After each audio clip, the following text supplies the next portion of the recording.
Got a lot of Padres subjects to talk about as well, but got to be fired up on a Tuesday when you got college basketball and one of your teams is participating in it with Aztecs and North Carolina later on today. Should be a fun contest. Obviously, we talked a lot about it yesterday in terms of San Diego State and North Carolina, but more so on North Carolina making the NCAA tournament and the fact that they probably didn't have the metrics in order to do so. But that doesn't mean they're an easy out for San Diego State. I mean, once you seed the tournament, all bets are off for pretty much every seed. Although we're going to take a look at this year's NCAA tournament later on in the show. We didn't get too much into it yesterday just because we had so much Padres news with Michael King being announced as the opening day starter and the different avenues we got to talk about with that in particular. But when it comes to the NCAA tournament, and I mean, the only real kind of misjustice, if you will, miscarriage of justice of the NCAA tournament was North Carolina in over probably West Virginia. I mean, Indiana kind of did it to themselves in general, even though they got left out. But that's really the only gripe that anybody would potentially have. And then other than that, I mean, maybe a couple seedings here and there. But the way that the bracket is played out, I mean, there's some regions that have a lot of opportunities for double-digit seeds to win in the first couple of rounds. There's regions that look like it's going to be straight chalk, and there's regions that is going to be very difficult for some of the favorites just because of how loaded that particular region is. And we'll break that down later on in the show. We do want to talk about a lot of Padres, topics that are still continuing as we get closer and closer to opening day. We are now 9 days away from opening day at Petco Park against the Atlanta Braves. And we talked about it a little bit yesterday. Kevin Acee had it in his article when talking about the players and everything involved, of guys that are going to make the team, guys that are probably going to be on the team by the time the season starts. And one of those players is Yuli Gurriel. And then yesterday he goes out there and has a great performance for the San Diego Padres. And Mike Schilt was asked about it yesterday, and we'll talk about that later on as well. But the roster is getting more and more solidified, and there's more guys battling for less spots as spring training continues. And you got guys like Gavin Sheets and his stock continuing to rise. He was on with Gwynn and Chris yesterday, and we'll probably play a couple clips of his and some others too as we highlight Gwynn and Chris being out there at spring training. But a lot of different storylines with the Padres, including a really good article by Kevin Acee this morning on Manny Machado and how Manny Machado has his sights set on the Hall of Fame. I mean, he obviously wants the, part of his legacy, and he's got 8 more years left on this contract. And, he wants to go out there and continually put up numbers. And in this article, it talks about how it's the first time he's felt healthy in probably the last 3 years, despite the fact that he still put up great numbers in the last couple of years while having really long slumps in the season and stretches that he obviously didn't like the way the results were for himself. That's a big key to this Padres season this year. I mean, we've talked about a lot of these players stepping up. And last week we talked about, certain role players that can fill in and be last year's role players. Last year's Donovan Solano, or this year's Donovan Solano could be Jose Iglesias. Remember we talked about that because the Padres offseason wasn't necessarily a big splash like it's been in the years past. And that's 2 off seasons in a row. It hasn't been as big of a splash as it's been in the past. But that being said, sometimes just getting your guys back to full strength is just as good as an offseason. I think you're going to see that with the Atlanta Braves this year. But you'll probably also see it with the San Diego Padres. We talked about Fernando, and we've talked about Arise, and they've had good springs. But Manny Machado is also feeling a lot better than he has in the past. He has put together and put together an offseason where he feels a lot better. He's healed up with his elbow. He had that ankle injury a couple years ago as well. grade 3 ankle strain. I mean, it's something that's like the worst level of degree that you could potentially have for an ankle, and yet he still didn't go on the injured list. He's continued to participate and play. And Kevin Acee lays that out in an article in a good interview with Manny Machado. But the big thing that's the selling point is Manny Machado coming back healthy is almost better than an offseason where you make some splashes. And I'll make the case for it at noon. But there's a lot of good things happening with the Padres right now behind the scenes, despite maybe the offseason or lack thereof that they had, and a team like the Los Angeles Dodgers who scare off a lot of people with not only winning a World Series, but then adding to their payroll on top of that. And of course, they won early this morning, which is interesting. I don't know why we continue to do these, opening days in foreign lands. And I know baseball's trying to grow their game a little bit more, but there's something about American sports being sent off to other countries all the time, to grow the game, when we don't get that in return from a lot of other countries or other regions that have elite sports as well, especially in the soccer world. I mean, starting the opening day this morning at 3:15 in the morning, and then having another game tomorrow, and then having a week off before you start playing other games. I mean, why are we continuing to do this? I get it. You want to, showcase your talent and everything like that. And there's obviously a big market over there in Japan right now, but does it have to be before opening day? We'll talk about that at 11:30. We talked about Gavin Sheets' stock continue to rise. We'll help you out with your bracket a little bit today. With some upsets that you might be able to pick tomorrow. We'll go more into the bracket, since you got to get your picks in before Thursday morning before they tip off. So you got some time. These games tonight don't count towards your bracket if you're filling out a bracket, so don't worry about it. But we'll get you the full preview of San Diego State, North Carolina, coming up in the 1 o'clock hour. Sam Levitt will join us at 12:30 to talk latest in the Padres world out there in Peoria. And that will be our show. And plus, take your phone calls, see what you're feeling when it comes to Padres baseball, or what your feelings are for the Aztecs tonight. We'll love to hear your phone calls, 833-288-0973, 833-288-0973. I do want to get into one of the questions of the day, if you will, in terms of San Diego State's season if they were to lose this game. But I do want to put out there the do you know ball question of the day. And this I think this plays tonight. I was talking about it with my buddies, and right now the track record with me and my friends in terms of watching each other's teams play at either a bar or like together in a public setting has been catastrophically bad results. So I posed the question because this happens a lot.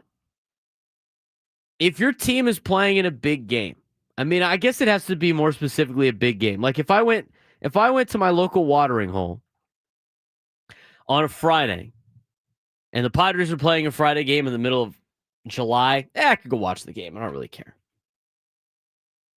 But we're talking about the Aztec game tonight, where you're watching it. You're going to go to a bar to watch it. You're going to watch it at a watch party. You're going over to your buddy's house. You're going to watch it at home. The question is, can you watch your favorite team play in a big game in a public setting?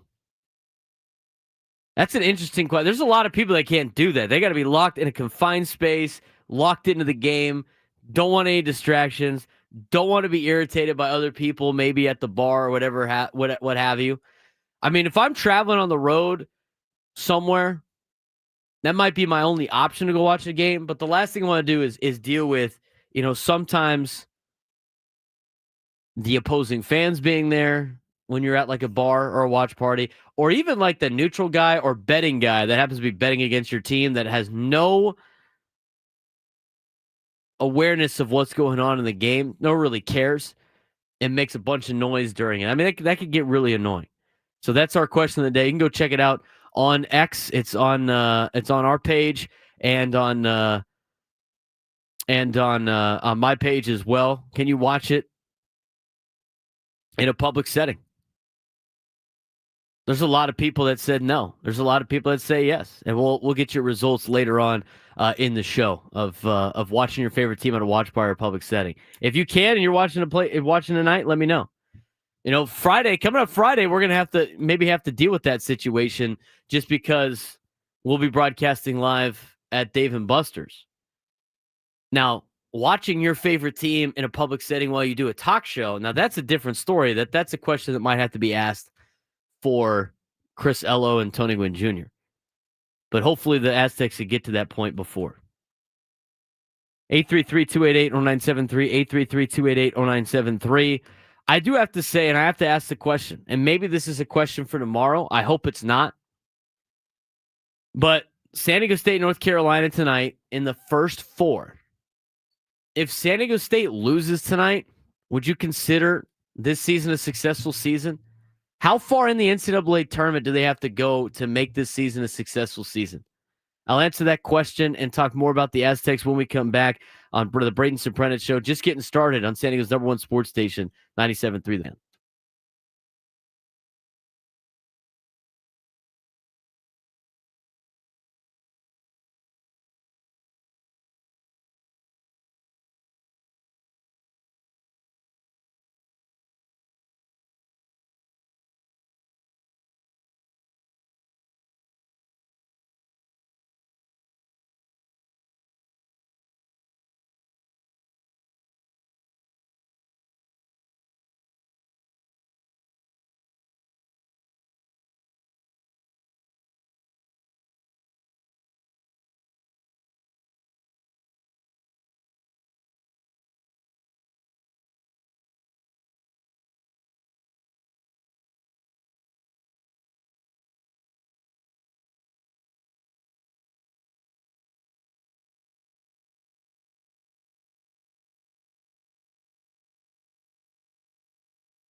Baseball coverage on 97 through the Fan is presented by T-Mobile. Head to T-Mobile.com and get a great deal on an iPhone 16 Pro. Braden Surprenant here on the Braden Surprenant Show. San Diego's number one sports station, 97.3 The Fan, as we got Aztec basketball tonight for the First Four.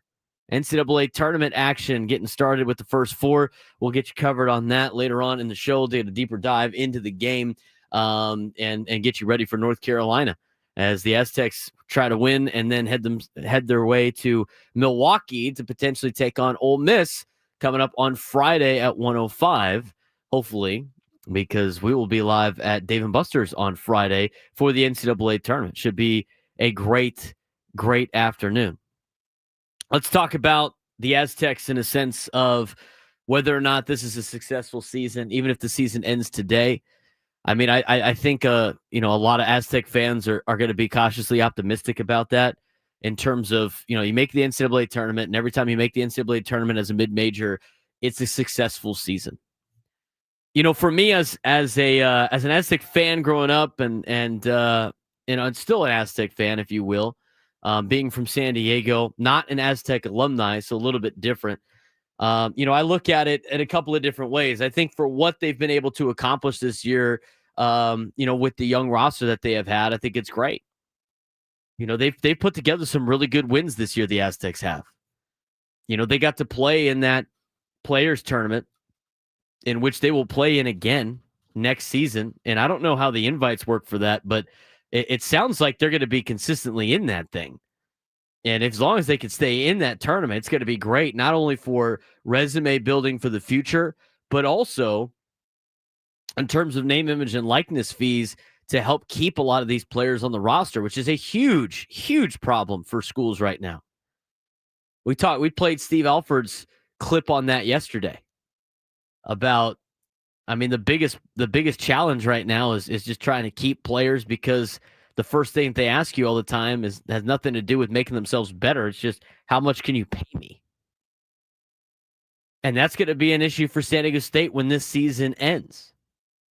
Now, tonight, the Aztecs should have Magoon. Brian Dutcher talked about it yesterday. We'll get to that in a little bit. But, they're going to have him play in some capacity. Now, whether or not he could be a major impact coming off of his injury or not remains to be the question, and that will be the big question going into tonight's game against North Carolina. They could definitely use Magoon tonight against North Carolina. Steve Fisher was on with Ben and Woods earlier today. He mentioned, when I look at a North Carolina team, this isn't a traditional North Carolina team in the sense that they have that, a couple of big 6'11", 7-footers in the paint that you can just flip the ball to. So that bodes well for San Diego State. The other thing that he mentioned in this particular game was the fact that they will get up and run with you, though, and they will run up and down the court. And if you don't get back on defense, they'll run you out of the building, which is definitely something the Aztecs have to be worried about. But the fact that the Aztecs, again, are one of the best defensive teams in the country year in and year out is a big asset for them in a game against North Carolina, because they could keep the scoring low and then battle it out. I think another big key to this game, as well, as mentioned again by Steve Fisher, is when you get to these NCAA tournament games. I have been fortunate enough now to attend 4 of them, 4 or 5, and I've been able to cover 3. I've covered the last 3 NCAA tournaments here at San Diego State. The ones that are at Viejas with neutral teams, right? And every time I cover one of those events, and if you haven't been to an NCAA tournament event, that you got to go to any of the rounds. First round, second round, Sweet 16. I've been to all of those. Haven't been to an Elite 8 or a Final Four. I think a lot of you have been to a Final Four when the Aztecs went, which is great. But if you haven't been to an NCAA tournament event, it is like nothing on this planet. It is the most crazy environment for a sporting event at every venue because of how many games are getting played and the intensity that is at stake. The thing that makes the NCAA tournament so great, and I've said this so many times, what makes the NCAA tournament so great is the drama and the pressure that is on these players who could be playing the sport of basketball for the final time. These guys have been playing basketball since they were like 5 years old. All of them. And I'm not just talking about the Aztecs. I'm just talking in general. They've all been playing basketball since they were like 5 years old. It's been everything that they've known for the majority of their life. It's the workouts. It's the practices early in the morning. It's the tournaments. It's the AAU events. It's, driving with their parents to all these different locations. It's maybe flying to different places. They've played basketball their whole life. That has been what their life has been for since they were born to this point. And not all of them go to the NBA, a very small amount, and not a lot of them play internationally. And for the players that are out of eligibility, they are playing potentially to just continue their career. I mean, that's the level of passion and intensity that is hard to match anywhere else. I mean, think about they are playing for their basketball lives. They will never play the sport again if they lose. That's the stakes of the NCAA tournament. That's what makes this event so great. That's why you get schools like Princeton and Yale and Santa Clara back in the day and University of Maryland, Baltimore County going out there and upsetting some of the best teams in the country. That's why I think UCSD's got a really good shot against Michigan. The way they play together as a unit, they're a little bit older, right? They don't have really any major future basketball events coming back in their life. I mean, this might be it. So with all that being said, the other element that makes this tournament so great are the crowds. Obviously, they have everything seeded out where the higher seeds play closer to home. I mean, I can't tell you how many times I've seen Kansas play in like Kansas City, right? And some of these games are very close to home, not that far of a drive or whatever. And so they overtake the arena. But aside from those teams, you get both fan bases that travel, and then you get the neutral crowd. And half the battle of the game is winning over the neutral crowd.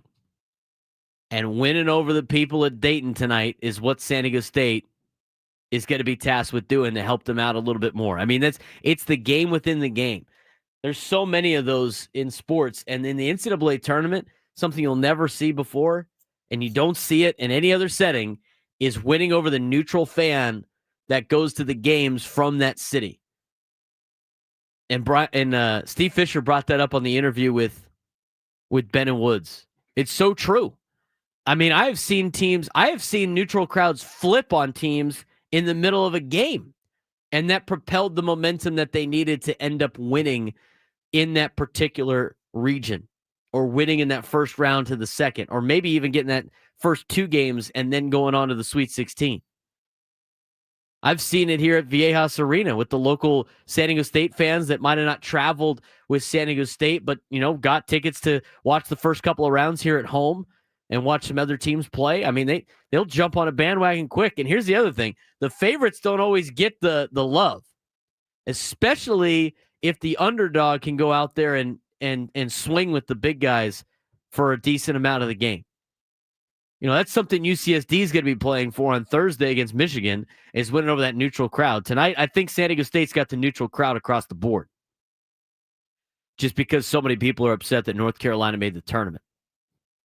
And I think North Carolina, obviously is going to have a chip on their shoulder with the fact that everybody and their brother is telling them they don't deserve to be there. That could go a long way, too. I think a lot of Aztec fans are afraid of that. I'm not afraid of that as much, but I'm not an alumni. I mean, I'm an Aztec fan, grew up here in San Diego. I obviously want the Aztecs to win, but, I'm not a big believer in I'm not too worried about that. You got better metrics than them. You've beaten better teams than them. You got to go out there and take care of business. You can't focus on things like that. What their mindset might be. As long as you're worried about yourself and you're locked in on your own common goal, you're going to be okay. So if San Diego State wins this game, great. If they lose this game, was it a successful season? I mean, I think it's successful every time you make the NCAA tournament, but honestly, I think where the San Diego State program is at, I think, and the way that they started the year by beating Creighton and Houston and playing the tough competition that they've played and the talent that they have, the fact that they didn't win the Mountain West Conference outright and the fact that they didn't win the Mountain West Conference tournament, I think are, unsuccessful for San Diego State for the program that they are. Now, I think making the first four and then not winning the first game, I wouldn't necessarily be super stoked about hanging banners for that. This program's had a lot more success than that. I think the standard's a lot higher, and I think these guys can accomplish more. And with the talent that they have, I think they can. So hopefully we're not having that conversation tomorrow about whether or not this is a successful season for San Diego State or not. I'm leaning towards kind of, but not really. I think they're better. I think their program I think the program that San Diego State has built has graduated from just making the NCAA tournament and being satisfied with that. I think they made a lot of great strides with the young players. But to be honest with you, it's probably not something that should be cheered too much. I mean, they made the tournament. Great. They should be making it every year. Now, their biggest challenge is going to be keeping a lot of these players like a Magoon Guath. And Magoon Guath is an X factor in tonight's game. Here's what Brian Dutcher had to say about the status of Magoon Guath yesterday. Magoon is our freshman big. He was freshman of the year in the Mountain West Conference, defensive player of the year in the Mountain West Conference. And he's been out of action since February 22nd, I believe. So basically 6 games. He got hurt 2 minutes into the Utah State game. So now he practiced full yesterday, limited reps, but full go. And so our intention is to have him on the court tomorrow and see what kind of difference he'll make for the Aztecs. I don't know if he's being coy about it or not, but that's the interesting thing from Brian Dutcher. I mean, obviously you can't expect, he's not going to be at full strength, right? So Magoon Guath's not going to be at full strength tonight for San Diego State, but he will be out there, and they're going to let him go out there and play. And hopefully he can make an impact. And he might be able to go out there and just do enough. I mean, at least, even a 50 to 75% Magoon Guath is a major add for the Aztecs against North Carolina. And they're going to need him tonight against a very talented North Carolina team. Despite the metrics that they have, they're still very good. And as Steve Fisher said earlier, they're going to move the ball up and down the court. And they got to be wary of that. I think the defense is going to play well, though, but they're going against an offensive firepower. Can they neutralize RJ Davis of North Carolina, who's averaging 17 points per game? And how does the return of Magoon Guath impact this game? Those are 2 major questions heading into tonight at 6:10 on True TV of whether or not San Diego State or North Carolina is going to play Ole Miss. And I think whoever wins this game, San Diego State or Ole Miss, has an opportunity to be, or San Diego State or North Carolina has the opportunity to make this thing run to the Sweet 16. There's always one team in the first 4 that usually does some serious damage in the NCAA tournament. We've even seen 2 teams make it to the Final Four with Virginia Commonwealth and UCLA. Not too long ago, UCLA.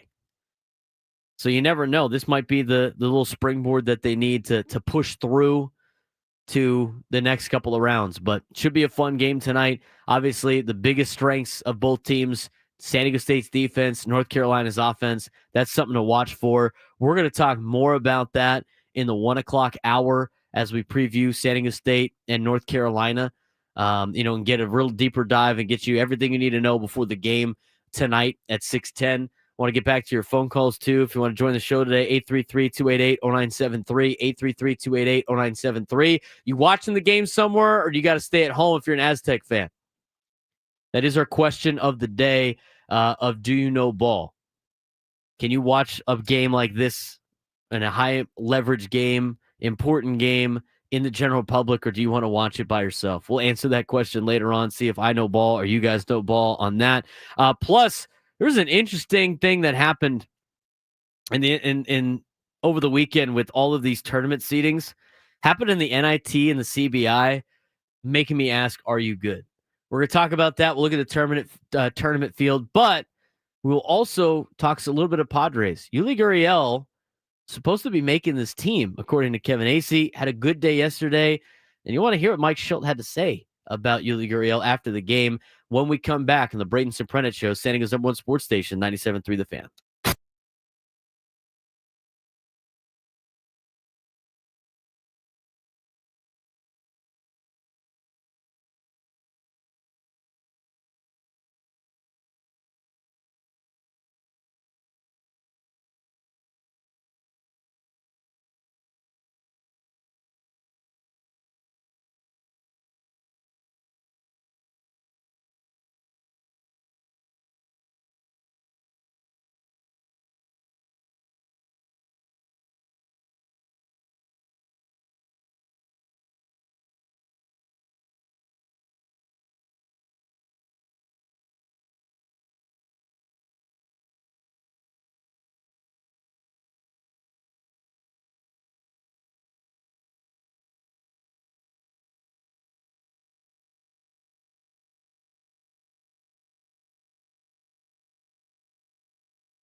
10:38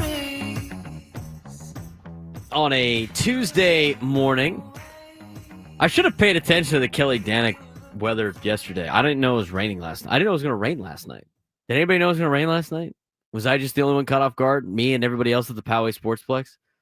Having to play in slop and in the rain last night? It was a miserable experience. Miserable experience. Still had a fun time, but it's not, not the ideal conditions for a for playing softball game yesterday. We're going to talk more about the Aztecs and whether or not this is a successful season. And I got a buddy that's an Aztec fan. He's in the chat sometimes. Sushi Sam. It was a rebuilding year with 6 freshmen and sophomore playing significant minutes, and your best player not playing at all. Making the tourney this year was always the goal. For years where over 75% of our team aren't 18 to 20 years old in a game dominated by 23 to 26-year-olds, first 4 is a good season. I mean, if your expectations at the beginning of the season where we just want to make at least the first 4 and if we lose, we're okay with it, then it is a successful season. And okay with not winning the Mountain West tournament or the Mountain West championship, then sure, go ahead. Hang the banner for a successful season, 2024, 2025. But for a program that's gone to the Final Four and for a program that got invited to the Players Tournament and beat Houston and Creighton and had some really good wins at the beginning of the season and scheduled as tough as they did, obviously you want to have the glass half full as much as you can. But if the expectations were to make it to the first 4 and lose, then it would be a successful season. But I don't think that's any of San Diego State's fans' expectations if I asked it to them in November of this year. Hey, you're just going to make the first 4, but you're going to lose. You're going to be okay with that? I mean, as the season progresses, I guess you can alter those expectations. I mean, you could be satisfied, I think, with the season. I wouldn't necessarily consider that a success. Not for the program that they are right now. And we'll see what they do tonight. I mean, honestly, if they win, if they make it to, I think they have to beat Ole Miss for it to be a successful season.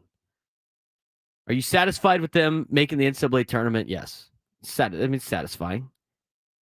Anytime you make the NCAA tournament, you've achieved a goal. But for where the program's at, I mean, this is not, you're not in a one bid league deal. But that's my take on that. And it depends how you define success. Speaking of success, San Diego Padres are getting a lot of success out of Yuli Gurriel, at least recently.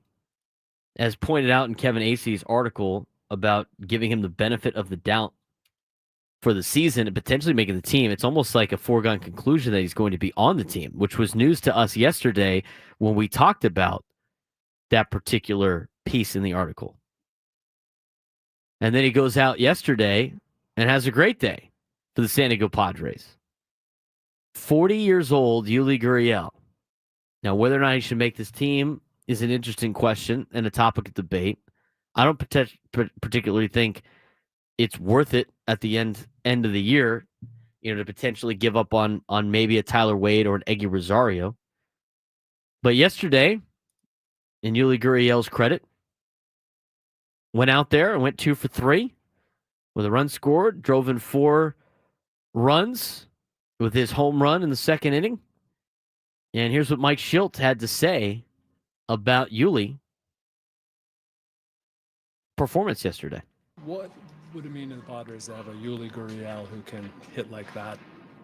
Quite a bit. You're talking about a pretty much a definition of professional hitter. We've seen that recently.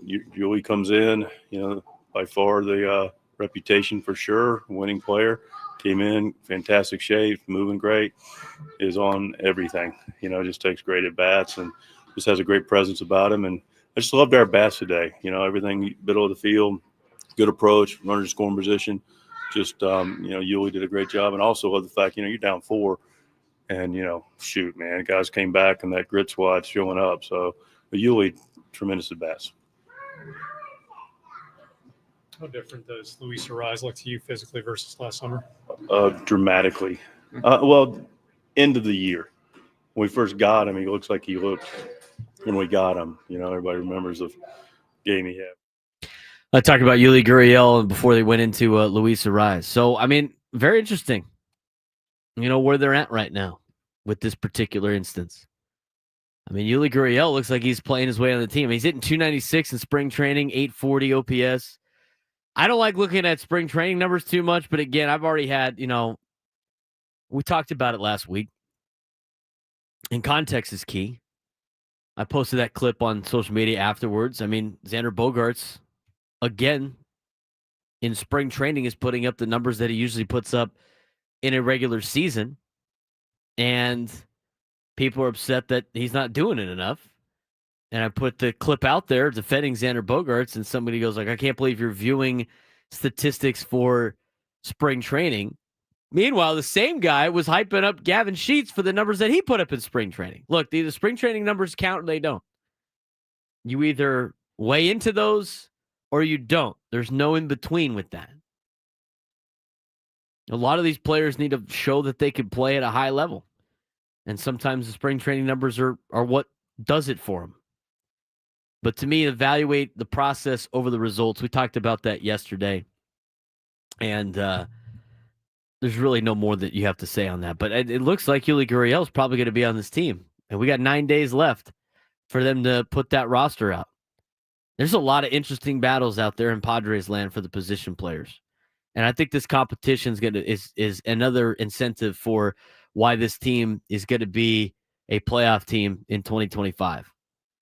A lot of people want to believe that because they're buying into the doom and gloom of what happened in LA with them with them having a big offseason after winning a World Series and everything like that. But you don't have to worry about them till the playoffs anyway.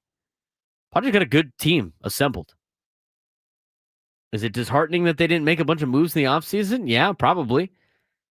But that doesn't mean that they're not still a good team. I think a lot of it has to do with the fact that these guys are coming back from injury. And we'll talk about that with Manny Machado later on in the show. 833-288-0973, 833-288-0973. We want to get to Kevin in Chula Vista. Kevin, what's going on a Tuesday? You excited for Aztec basketball tonight? Yeah, Braden, it's the best time of the sports year for, I think, most of us that pay attention. So, of course, it's this is it, man. This is what we wait for. At least I do. I don't know about you guys, but it's a great time. A couple of things. First of all, to go back to the opening of Major League Baseball in the Orient, in this case, the conundrum that baseball puts itself in, and the reason why they've got to do it, obviously, for 2 weeks in advance, you're sending two teams on the other side of the earth. There's a 16 to 18-hour time difference. The jet lag that these guys have to recover from, I wouldn't want to do it if I was a ball player, but that's just me. But that's kind of where they stick themselves at, and it's kind of unfortunate because, how many people really pay attention to this series unless you're a Cubs or a Dodger fan? It's kind of a shame because of the time difference and what have you. So that's I didn't watch anything last night. I had no interest in waking up this morning to watch it. I barely woke up last year to watch the Padres play it because it's at 3:15 in the freaking morning. And that's ruining our opening day because we got to, sacrifice for the betterment of Major League Baseball. But the reality is everybody in this particular case is sacrificing. What's your second take, Kevin? Yeah, second take, just getting back to the Aztecs and the question of the day about the success or failure of the season. I have watched as an alumni and a fan since the late 70s. So I've had the opportunity to see a lot of great players come and go. My measuring stick is a little bit different because of the time. And in watching all of this year's team just does not pass my particular eye test in that there are so many shortcomings, a lot of which are, of course, accustomed to having such a young team. And so I think they're a little bit overrated in some respects. I expected to see a lot better maturity in playing come from Farrell Compton. I don't think that's worked out quite like I had thought. His lack of free throw expertise is an absolute dead spot in the lineup, as a lot of them are. There's just a lot of fundamental little basketball strategic issues with this particular squad this year that they will have to address, I think, in the off season to come. They're not as proficient in a lot of areas that they need to be. We'll see what happens in the tournament. Anything can happen. They're going to face a super motivated North Carolina squad that, as you pointed out, they've got a huge chip on their shoulder. If I was a North Carolina player right now, I want to absolutely shut the world up and shove it back into their face for the remarks that have been made about North Carolina, all of which are probably deserved. I agree, Kevin. I appreciate the phone call, and thanks again. Enjoy the Aztec game tonight. I mean, yeah, I think you have to evaluate the success of the season based on what the expectations were at the beginning of the season. I think the expectations at the beginning of the season were a lot more than just making the first four and losing. I think there's a lot of positives you could take out of the season without calling it a major successful season. And the Aztecs' biggest challenge once their season is over is trying to keep Miles Bird and trying to keep Magoon Guath, and then trying to go find some help in the portal again and trying to compete with the big boys. I mean, this is the game that you have to play now. I mean, it's just you have to go pay to play. And not only do you have to pay to play with other players, you got to do it with your own players too. That's the challenge that you have to face. And the cool part about it is you got Brian Dutcher in charge, and that guy is unfazed by it all. Good phone call by Kevin on a lot of that stuff. We'll talk more about that later on. Working on the open for this, but we've talked about it. I've had to throw out the question of, are you good? I have to say this right now because, we're going to do it yesterday, but we had a lot of breaking news go down. But there's a lot of stuff that happens in sports where it's just like, it's a head scratcher, or it's like, I can't believe they just did that. Or are you good, dude? Like yesterday, Dan Hurley, or over the weekend, Dan Hurley upset about the way that Creighton finished the game when they dunked on him. They had a huge dunk at the end of the game and kind of over exaggerated the dunk. After Dan Hurley, the last time he played Creighton, really popped off and was yelling at the fans 2 rings. I mean, at that point, if you can't dish it out, I mean, if you can't accept it, don't dish it out. Are you good? Here's one for the NCAA. Did you guys hear this story? I don't know if anybody noticed the other brackets, the CBI and the NIT. There's a bunch of different tournaments now. Well, there's always been, but they have the CBI and they have the NIT. And they also have this new tournament called the Crown Tournament, which Fox puts on to put a bunch of, mid-level, mid-majors programs in there that didn't make the NIT, or the ones that, basically paid for them to be in over the NIT. It's basically watering down all these deals, whatever. But UC Riverside, when they announced both the CBI and the NIT, were in both tournaments. They were listed to play in both the CBI and in the NIT. And you're throwing, well, are they going to play in both? And just like if they lose in the NIT, they're going to go play in the CBI because they had a bye in the CBI. And then you come to realize that the NCAA just fumbled the bag on this particular case. So not only did UC Riverside get placed in the NIT and the CBI, the NCAA didn't think Riverside was going to take the NIT bid because they thought they were locked into the CBI, which is a lower level tournament. So what the NCAA did was they called South Alabama, and they asked South Alabama if they wanted to be in the NIT, which is, for South Alabama, that's not a bad draw. Get some money in it to go play in the NIT. It's still a good tournament. It's probably the, 1A, 1B in terms of the tournaments behind the NCAA tournament. We'll see how the Crown one is, but it's a good tournament to be in. South Alabama got a call from the NCAA inviting them to the NIT at 9:30 9:30 a couple of nights ago because UC Riverside was locked into the CBI.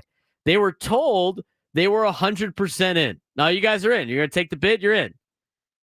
NCAA called back an hour later to say they no longer had a spot for them after head coach Richie Riley had already told his team they were in. Terrible. Statement from Dan Grevitt of the NIT. After the NIT bracket was released Sunday evening, it was brought to the NIT's attention that one of the teams scheduled to participate in the tournament had also committed to a non-NCAA affiliated postseason event.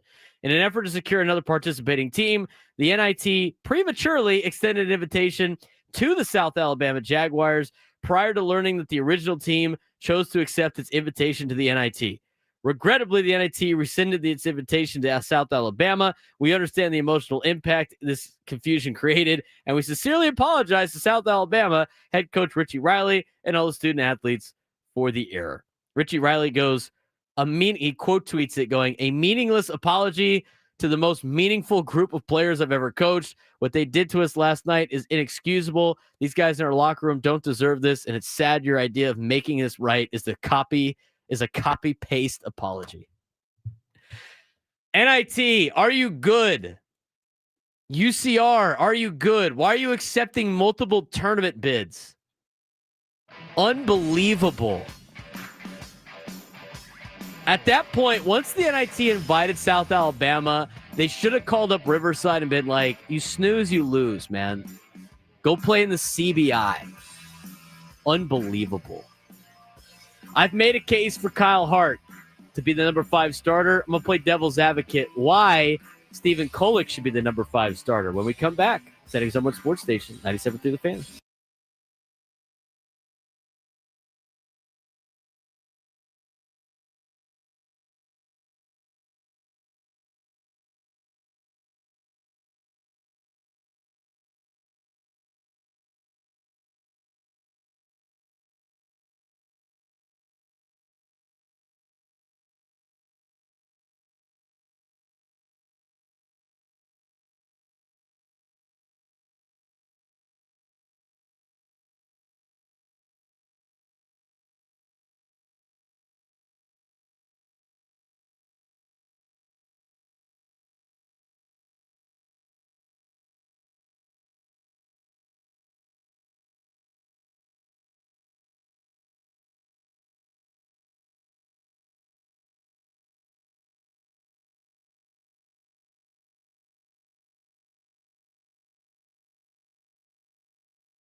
Starting on hour number 2 on the Braden Surprenant Show.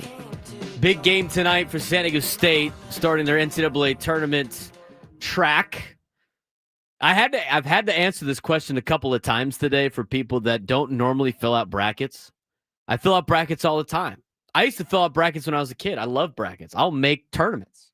So I'm such an advocate for expanding the college football playoff. Not an advocate for expanding the NCAA tournament, though. For many reasons, multiple reasons.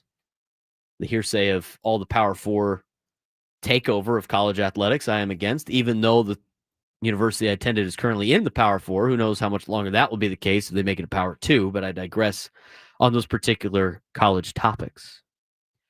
But I will answer it again for anybody that's driving around that is curious about this, or anybody in the chat about filling out a bracket. No, if you're in a bracket pool of some kind, whether it be for fun or maybe more than fun, whether it be with your office or your gym or your friends or whatever it may be, no, you do not have to have your bracket done before the first 4 games are over. Or before they start, sorry. You do not have to have those games done. You do not have to have your bracket done before they start the games later on this afternoon. Most of the time, I don't even pay attention too much to the first 4 spots at that particular spot. Just because when I fill out my brackets, I can kind of assume who I think is going to win, but you don't need to fill them out. Braden, it's interesting you bring up that these 4 games aren't part of the bracket.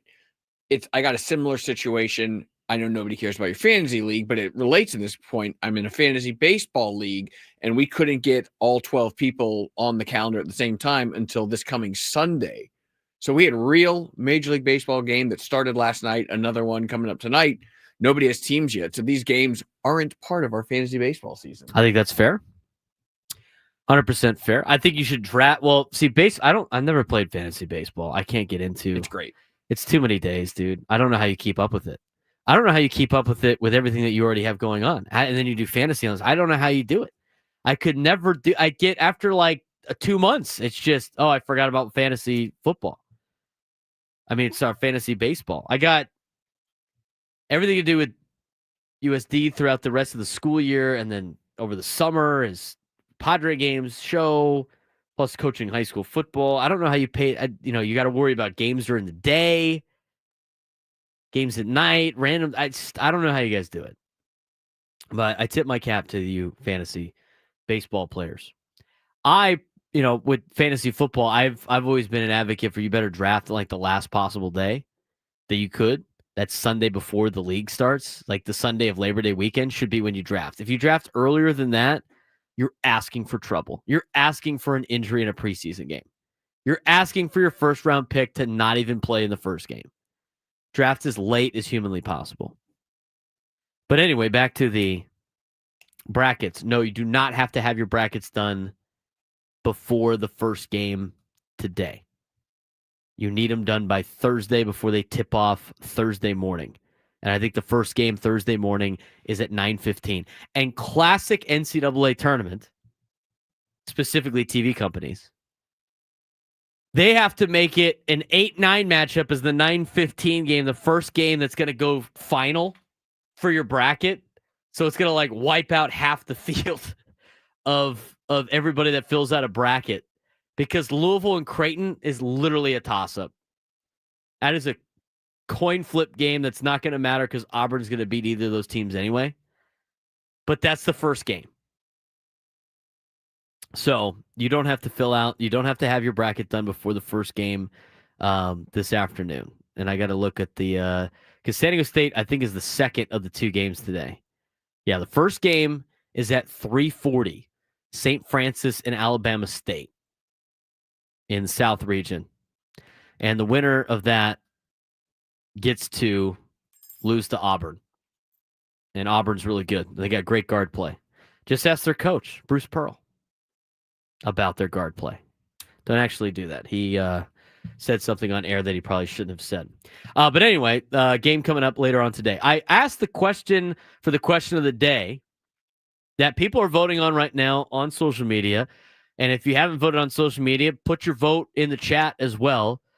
Can you watch your favorite team at a watch party or public setting for a big game? And you're not attending said game. I mean, we have If some guy in there just, questioning the question.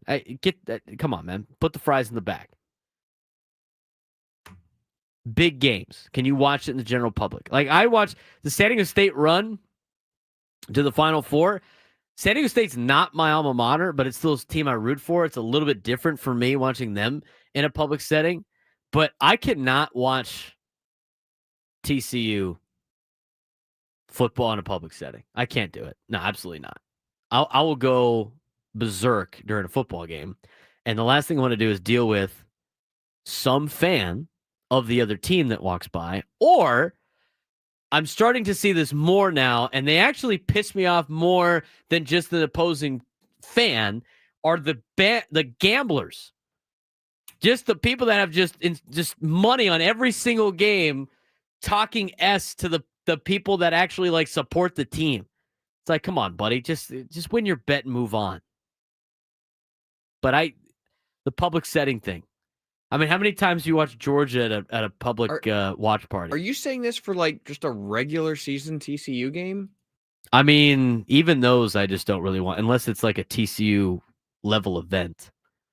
But like the big games, I'm talking about like a college football playoff game or a national championship for that, or a playoff game for a Major League Baseball team or an NFL team you root for.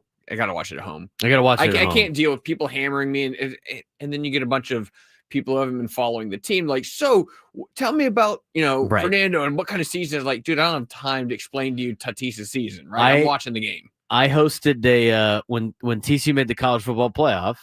I hosted a kind of like a Super Bowl level party for the playoff game against Michigan for the Fiesta Bowl. I had like 30-something people over at my house, did a brisket. It was fun. It was a good time. But that was your decision, your call. It was. And then I realized I didn't watch like half the game because I was too busy entertaining everybody or like working on stuff. Parties for the same reason. I mean, I will go to Super Bowl parties if I don't really care about the matchup,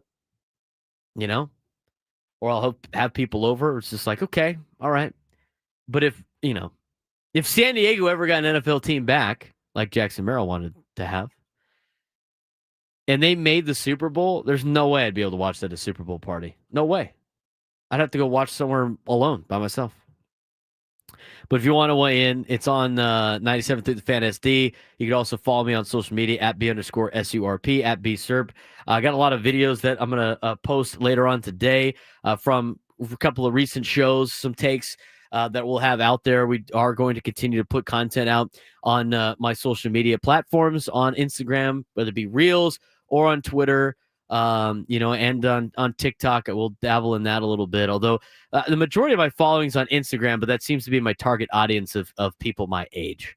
Not as many on TikTok. That's kind of a younger crowd. I don't really post on Facebook at all. That's kind of an older crowd. And then Twitter is just its own kind of deal.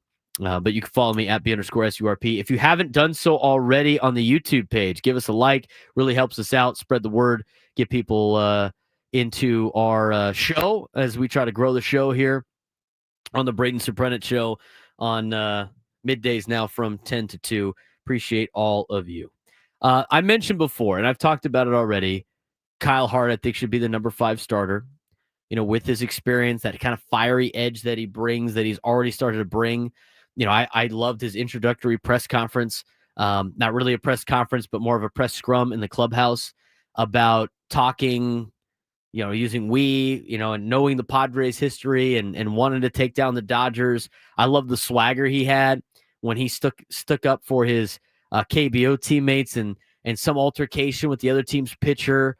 The way that he has been able to throw already in spring, with some of the stuff that he has. And even though he's only pitched in one game, I think he's done really well. And I think he's got a lot of upside. And with a little bit more experience, I think he's definitely the right role for the number 5 spot in the rotation. AJ Cassaville had an article today about Stephen Kolek, who really is the only other competition, I would say, for Kyle Hart right now for the number 5 starter. And so I'm going to play a little devil's advocate for just in a sense of why Stephen Kolek should get an opportunity. Now, I think for all of these reasons that Kolek should be the number 5 starter, it gives you reasons for why he should be part of the rotation either later on in the season or in future years for the Padres. I think this really solidifies why the Padres picked him up in the Rule 5 draft. Kolek is a right-handed pitcher with a 5-pitch mix, began his career as a starter, then was a reliever for a little bit for the Mariners before coming back over to before coming to the Padres, where he served as reliever and now is trying to be turned back into a starting pitcher. He's making that transition back into the starting role, which is very much like what Michael King was. And Michael King, obviously a little bit more advanced in a sense of having logged more big-time innings with the Yankees before arriving in the Juan Soto trade. But there's a lot of similarities between Stephen Kolek and Michael King that AJ Cassaville did the research on and broke out. And I think that's a big reason why the future is great for a guy like Stephen Kolek and the San Diego Padres. He's got the same 5-pitch mix, and he has been using Michael King as a resource, who's coming off of a season which he made 30 starts with a 2.95 ERA and finished 7th in the NL Cy Young Award voting. Michael King says about Stephen Kolek, he's a guy that's really trying to learn. It's refreshing to have a guy come up to me and say, you sequence well, you read swings, what you got for me, what can I do better? You know, Kolek is picking the brains of the rotation.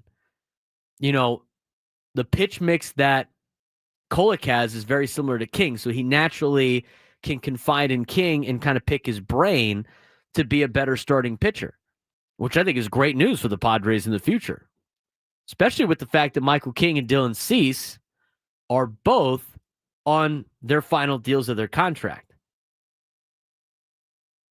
Very similar arsenals between Kolek and Michael King. And Kolek's investment into this is starting to pay off. Not only is he a contender for that 5th spot, as mentioned before, but he was one of the long shots, and he's actually looked the best in spring training so far. He's had 3 outings, and he's only allowed 1 run on 5 hits across 9, and he's also been excellent on the backfields, which was no surprise to King, who saw the potential in Kolek as a Rule 5 draft pick last summer. As he said to AJ Cassaville about, you know, his sequencing wasn't very good. There were so many opportunities last year and even this year in spring where he has had the opportunity to get the strikeout and he gets soft contact. So it's really just about sequencing in a way to allow for swing and miss. And it's not just Michael King that he's picking the brain of. You know, Ruben Niebla is actively encouraging collaboration among pitchers. You see Yu Darvish do it all the time. Not only is he teaching the younger pitchers, but he also gets a lot of information from other guys too, where he can adjust his pitches. And that collaboration is going to make this unit so good. And it's the big reason why it makes the pitching staff great. And so Kolek has already started to talk with guys like Nick Pivetta about his swing and miss and some of the techniques that Darvish has with his spin and Joe Musgrove with his game planning. I mean, all the starters for the San Diego Padres are molding Stephen Kolek into a little version of themselves in all of the best ways. I still think he probably needs a little bit more time. But I think the Padres are going to have to need Stephen Kolek at some point during the year. It's going to take more than just the 5 pitchers. And I think Kyle Hart will start the season off as the number 5 starter. Although right now it's very, very much 1 and 2 between him and Stephen Kolek. I think Stephen Kolek might be able to start a little bit in the bullpen. You know, I don't necessarily want to see both him and Randy Vasquez in the minor leagues to start the season. But I think Stephen Kolek's got a good chance at being a part of this rotation at some point in time. I don't think it's going to be at the beginning part of the year. I think he might start in the bullpen. And then as the first couple of weeks play out and the first couple of trips through the rotation play out, Stephen Kolek might be in a position to get a couple of starts and then help this pitching staff out. But I tell you what, the future of Stephen Kolek right now is looking very bright. The way that he is putting in the time and the effort, and he's building his arsenal, and he's doing a really good job of trying to develop into that starting pitcher that he started off as in Seattle before they made him a relief pitcher and before the Padres acquired him in the Rule 5 draft. So, yes, I still think Kyle Hart should be the number 5 starter for the Padres to start the season. But with Stephen Kolek learning from some of the best in the rotation, and with him learning the pitch sequencing, and with him, dabbling in some of the spin from Yu Darvish and from game planning with Joe Musgrove, and he has had success already in spring training, I think Stephen Kolek is a bright future piece for the San Diego Padres. Again, it's adding guys in different ways that AJ Preller's been able to do. It's not just buying, the number 1 guy on the market in free agency. They have found so many different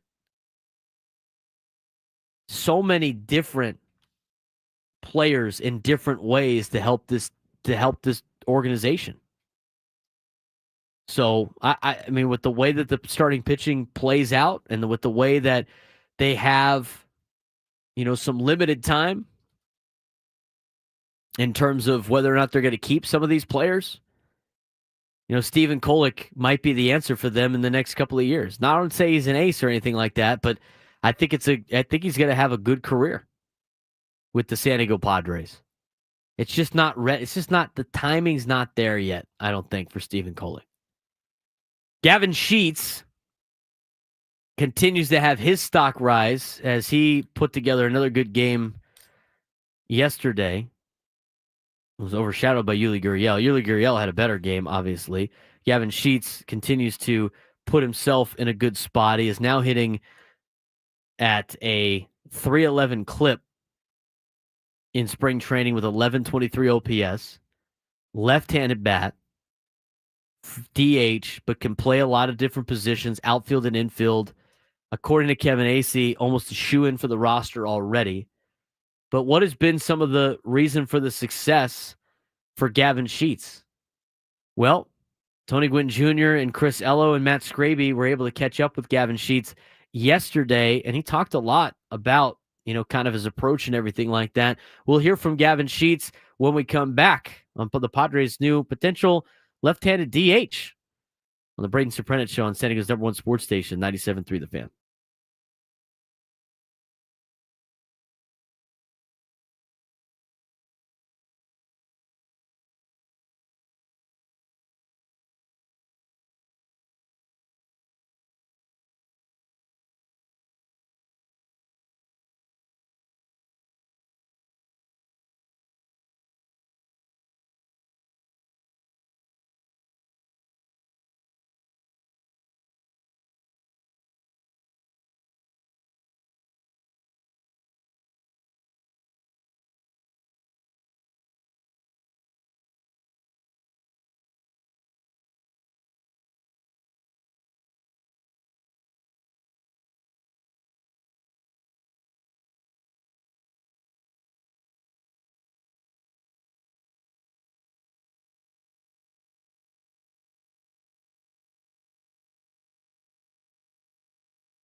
Well, tell everybody that we are going to be at Dave & Buster's coming up on Friday. Joe 97 through the fan at Dave & Buster's in Mission Valley. Next Friday, or this Friday,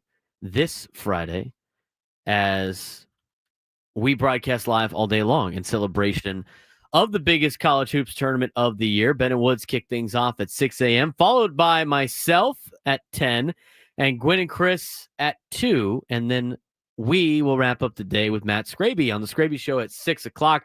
There will be a breakfast burrito station, drink specials on mimosas, Bloody Marys and beer throughout the day, a basketball shooting competition, and hourly raffle giveaways. Join us at Dave & Buster's at 2931 Camino del Rio North next Friday for a full day of fun with your favorite fan talk shows. Should be a good time. If the Aztecs win tonight against North Carolina, they'll be playing right in the middle of the day on Friday while we're out there. So hopefully that is the case. Aztecs play tonight at 6:10 officially. I'm sure they'll tip off a little bit later than that. They'll be behind the other game that is in action tonight, which will be the Alabama State St. Francis game, which will tip off at 3:40 on True TV. True TV's got all 4 of the first 4 games. Alabama State St. Francis today at 3:40, San Diego State North Carolina tonight at 6:10, and then tomorrow it's American versus Mount St. Mary's at 3:40 in a battle of 16 seeds, and Texas and Xavier at 6:10 tomorrow to start college basketball's March Madness. So we'll see what we got with the Aztecs tonight. They're a 4.5-point underdog. They're the biggest underdog of the first 4. North Carolina's got the biggest spread right now, although the other ones are 3.5, and 2.5. I want to talk a little bit about Gavin Sheets and the way that he's been able to play his way onto this team. He has done a great job in spring training. He has tried to make the most of all of his opportunities, and some of them obviously starting off slower than others, but he has really gotten off to a great start and has probably played his way onto this team and could be a nice asset for the Padres in 2025. Left-handed bat off the bench that can put the ball over the fence, and a guy that can play both the infield and corner outfield spots is a good asset to have, especially if he can go up there and hit and consistently put up good at-bats. Gavin Sheets did talk with Tony Gwynn Jr. and Chris Ello yesterday on Gwynn and Chris and talked a little bit about what the opportunities were that the Padres were going to give him when they initially signed the contract during the offseason.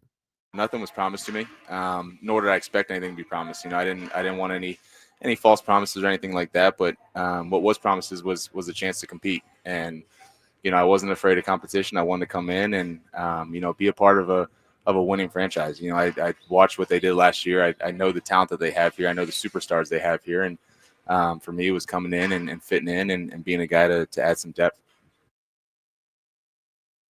Yeah, that's exactly what he's done so far in spring training. Now it is spring training, but he's done a good job, and he adds the depth, and that's the depth that you need for the San Diego Padres. I think the biggest thing and asset for Gavin Sheets was the fact that Tony La Russa, put in a call to Mike Schilt about you can win with this guy.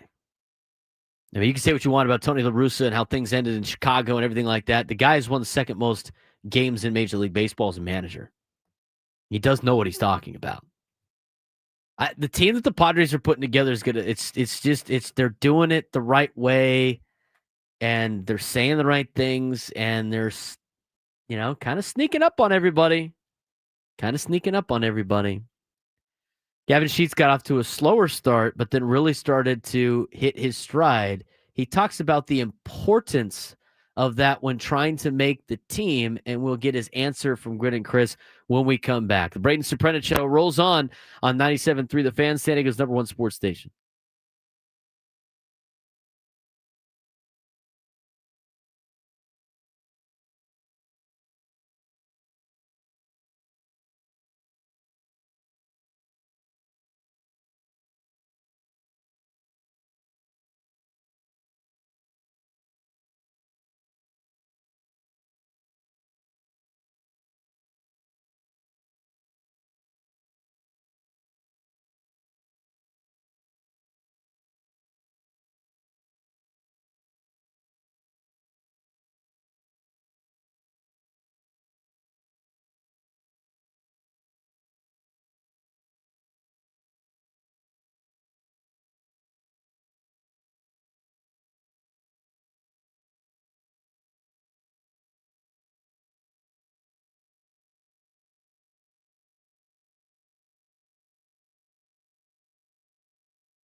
11:33 on a Tuesday.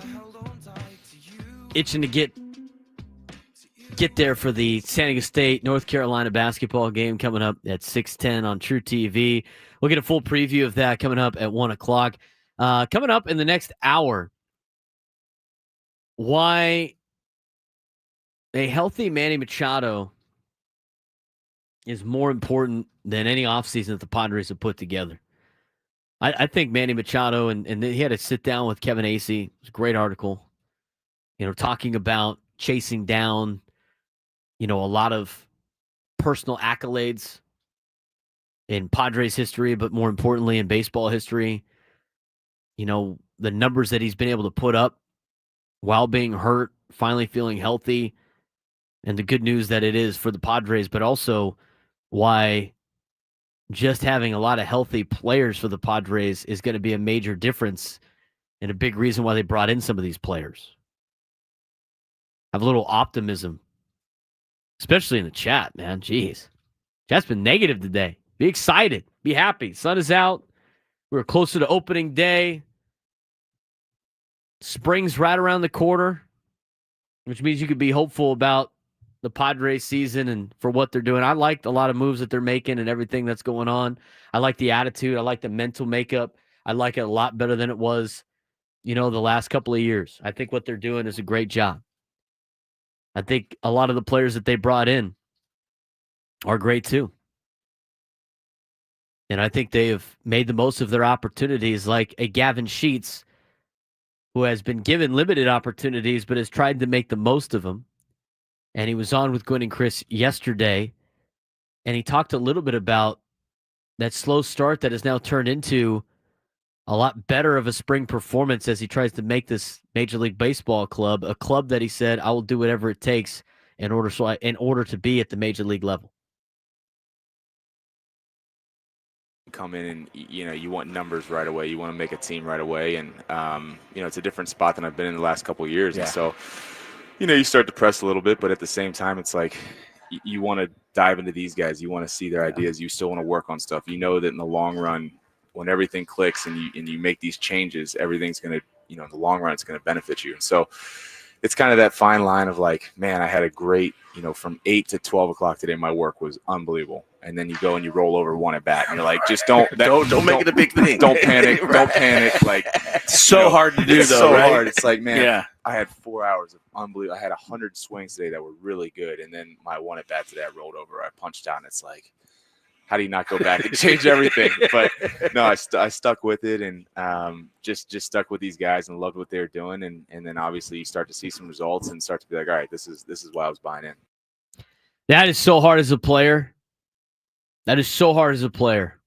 That is hard as a coach to try to tell your player, don't change it. You're doing a great job.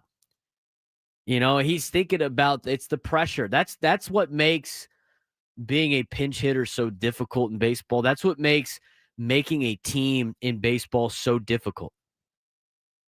This is a sport of failure. I mean, it's a sport of failure. You need, 300 at-bats minimum before you can even determine how good a player really is at the dish.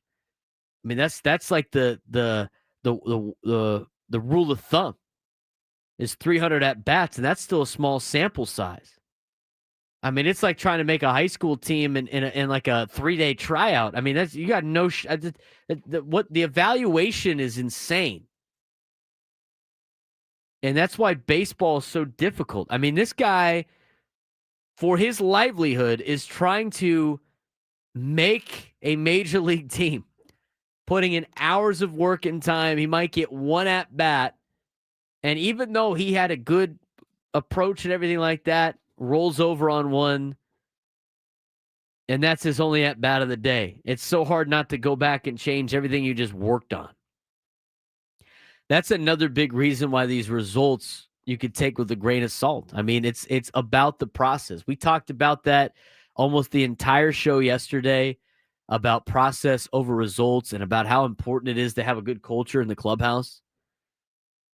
So even though it's like he's having a pretty good spring, and even though some of the other players are not, I mean, you can only look so far into the overall results. You got to watch them putting it together.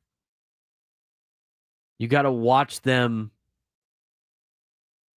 put the process together and getting ready for opening day. And even though Gavin Sheets has had some of the results, I mean, the process has been there. The guy's working his tail off to make this team, and I think he's going to make it. I mean, we could talk about Kevin Acey's article and whatever it is, but you know, they've made a lot of their determinations already. It seems like, with Hayward going to be the everyday starter in left field, with obviously Elias Diaz going to be the everyday catcher. That was not too crazy of an assumption.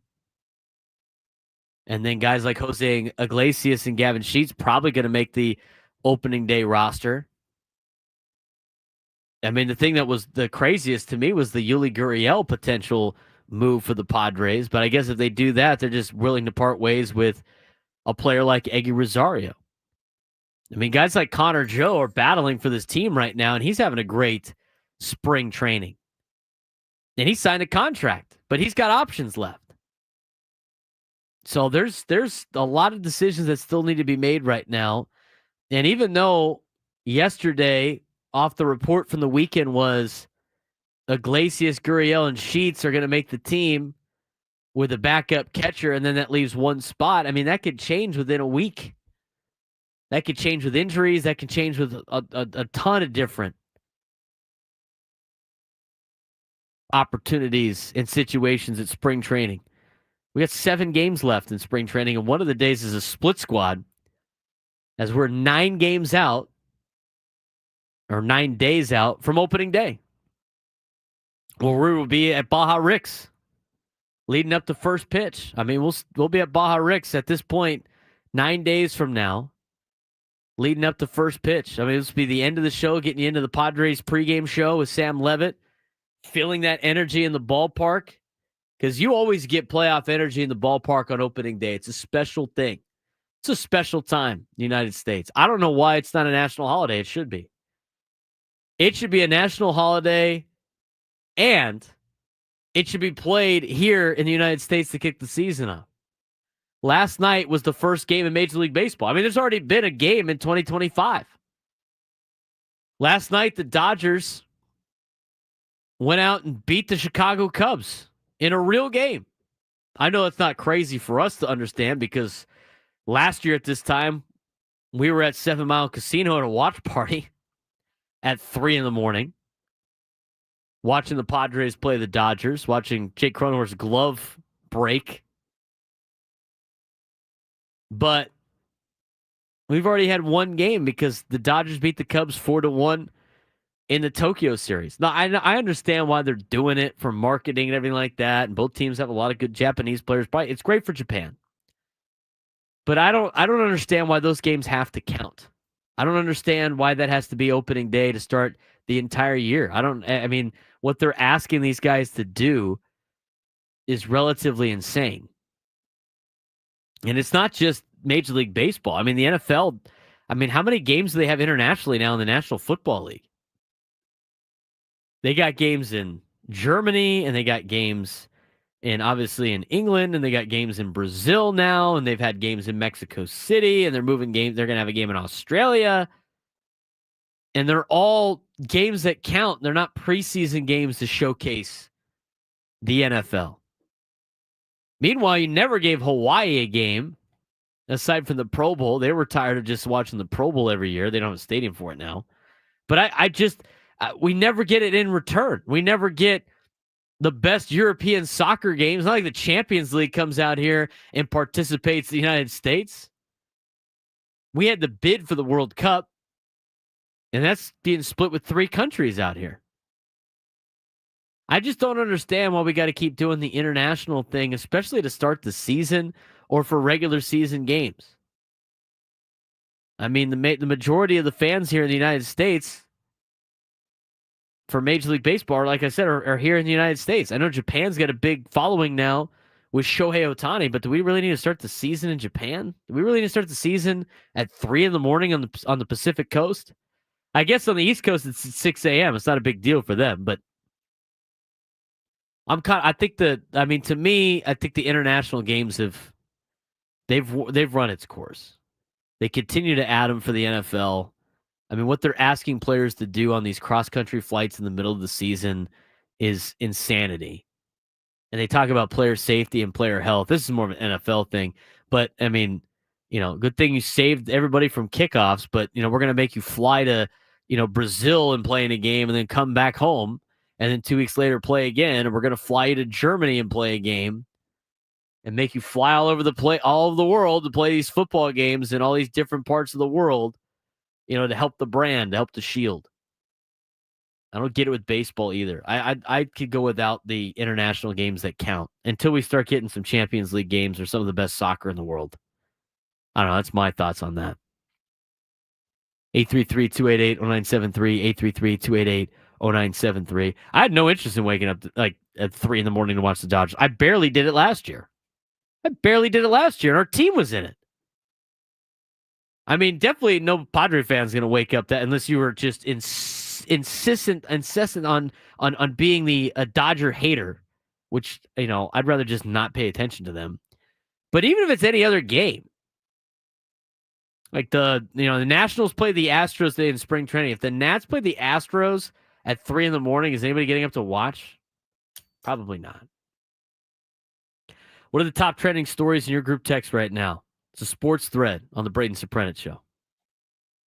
You know that group chat? The one that's always blowing up with the biggest sports takes, debates, and breaking news? You got barbecue back there, and you didn't invite me? Yeah, we've got that too. Welcome to the Sports Thread, where we break down the top 5 stories in sports, just like you would with your crew. Oh, no! Disaster! What a bad idea! No filters, no silence, just real talk. Disaster! What a terrible idea. Here's Adam Klug with the sports thread.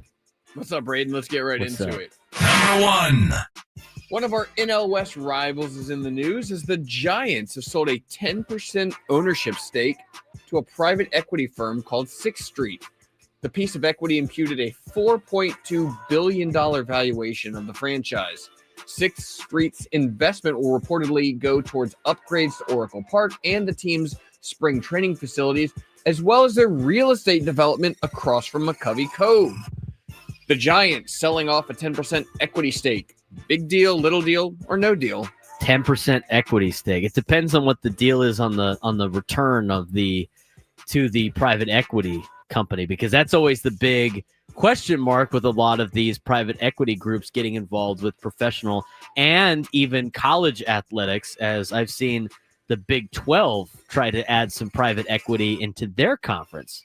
So I think it's a slippery slope all the time. I think it's the risks that are involved, but you know what? They're generating more cash flow for the organization to try to win. So I don't think it's that big of a deal. I mean, they make these moves a lot at the higher up levels. I think people hear private equity and immediately go like it's going to kill the franchise, but it's probably okay for the San Francisco Giants. My question is, I thought they had all this money to spend on free agency and all this other stuff. They haven't spent it yet. Maybe that's just been a lie the last couple of years.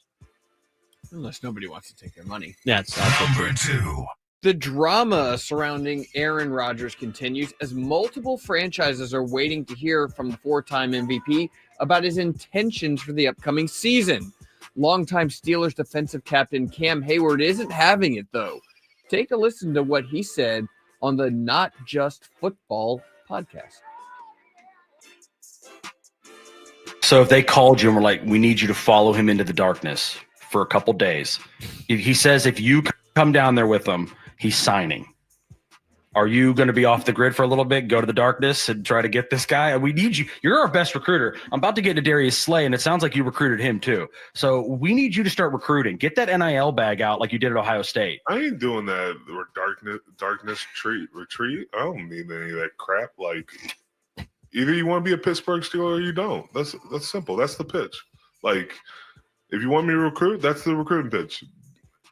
Pittsburgh Steelers, if you want to be part of it, so be it. If you don't, no skin on my back.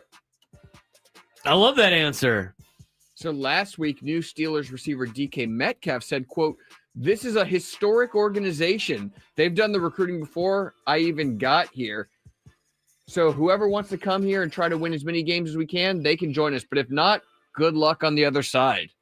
Wow. Based on the comments of these two high-profile Steeler players, do you think Rodgers would be a good fit in Pittsburgh? I already didn't think he was going to be a good fit in Pittsburgh because Aaron Rodgers is such an eye guy, and he's always been an eye guy.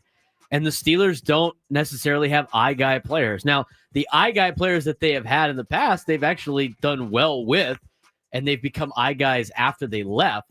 But when they saw that pairing, I was immediately went with, I can't believe this is the case. I can't believe the Steelers would be interested in even entertaining this question. And as Hayward said right there, his reaction was great. He was just like looking at the camera like, is this guy out of his mind right now? No, I'm not going to do all of this for a 40-something-year-old Aaron Rodgers that is just going to be about himself, that just basically, I know it's the Jets, and the Jets are never really a great franchise, but he put that franchise back 4 or 5 years. I don't know why you would want to make the traditional, quote, deal with the devil to bring Aaron Rodgers in, and I'm especially not doing this whole kiss his ass approach to go be a Steeler. I agree with what he had to say. You either want to be a Steeler or you don't. That's the type of organization that the Pittsburgh Steelers are. Don't get down the rabbit hole with Aaron Rodgers. Number 3. Let's check in on Mavs GM Nico Harrison. Are you good, bro? He obviously got skewered for trading away Luka Doncic, but that wasn't his only trade before the deadline. He also sent guard Quentin Grimes in a pick swap for the better of 2 second-round picks to the 76ers for Caleb Martin. The basketball gods continued to throw shade at Nico last night as Grimes scored 46 points and grabbed a career-high 13 boards to go along with 4 assists and 2 steals against Houston. What % chance do you give Nico Harrison of being fired during this offseason? 90. If they're smart, it's like 95. I mean, I don't know how he survives this. He even said it in his press conference announcing the trade. Well, we think this is going to work out, but, I don't know if, me and Jason are going to be here to see it. Jason's like, I didn't sign up for this. This is not what I signed up for. What's that show or what's that movie? How to Lose a Guy in 10 Days or 30 Days, whatever that movie is. That's like the same thing. How to get fired as a general manager in as the least amount of time as possible. Nico is the front runner for that. I mean, what are they doing? Are you good? Number 4. Mauricio Pochettino is the new head coach of the U.S. men's national team, and he's embracing the pressure of leading the U.S. into next year's World Cup as the host nation. Pochettino recently said the U.S. men's national team can be the best in the world within 5 to 10 years due to the country's growing investment in soccer. We've obviously seen the popularity here in San Diego with SDFC. Do you agree with Mauricio Pochettino? I think they have potential to do that. But the thing is like, yes, soccer is growing in the United States. I think the investment in it is obviously growing. I think people that are kind of on the fence are starting to pay attention more.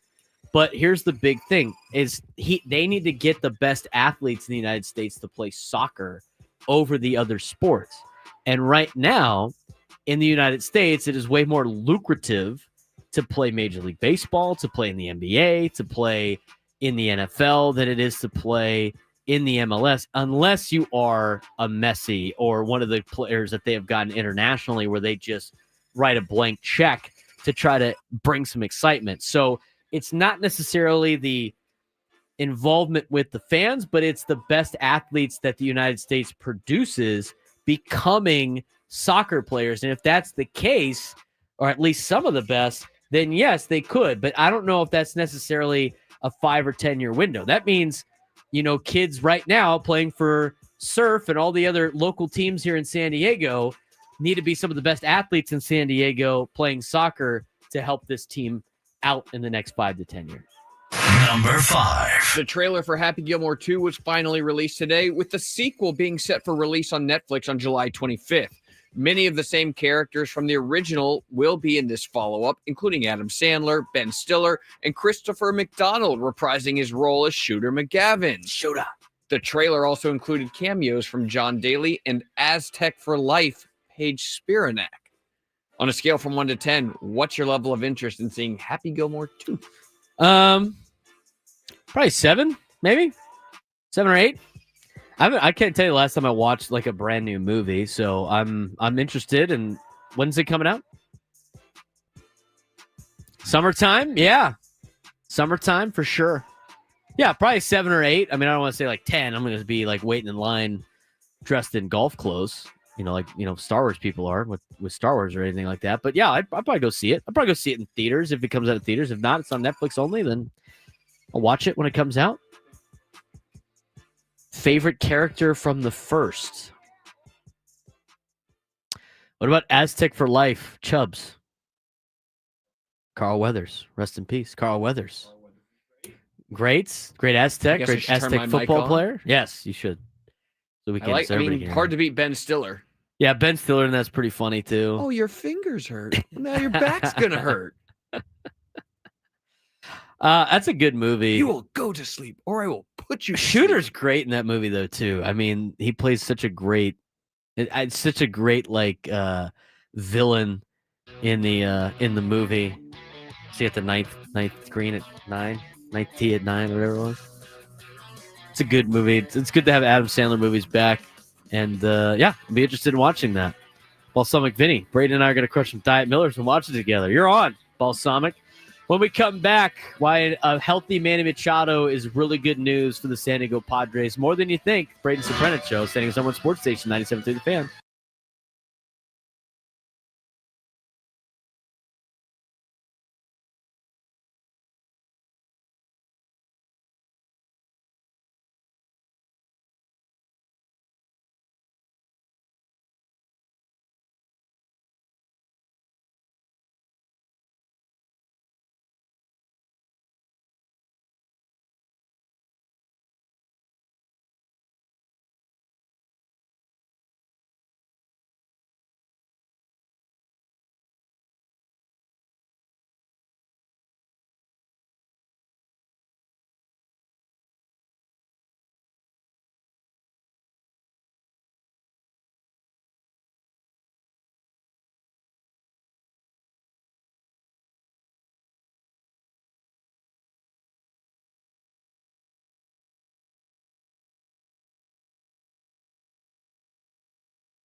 Lunchtime hour on 97.3 The Fan. Braden Surprenant with all of you. Taking up to 2 o'clock, and Gwen and Chris got another great day on the docket. Coming up this hour, Sam Levitt will join us from Peoria to give us an update on what's going on in Padres land. Position battles continue to develop, and we got a lot of reports coming out of spring training with guys that might be shoo-ins for the team and guys that might or should be making the team and everything like that, and guys still battling for spots. Now, today, the Padres don't play till like 6 o'clock. They play the Giants tonight at 6. Now, it's interesting with the Giants, and it didn't make the sports thread, but we talked about it a little bit. Bradford Doolittle on ESPN.com put together 10 breakout teams. MLB's top 10 breakout teams for 2025. Again, the Padres play the Giants tonight. I'm pretty sure that game's at 6:10 out in Arizona.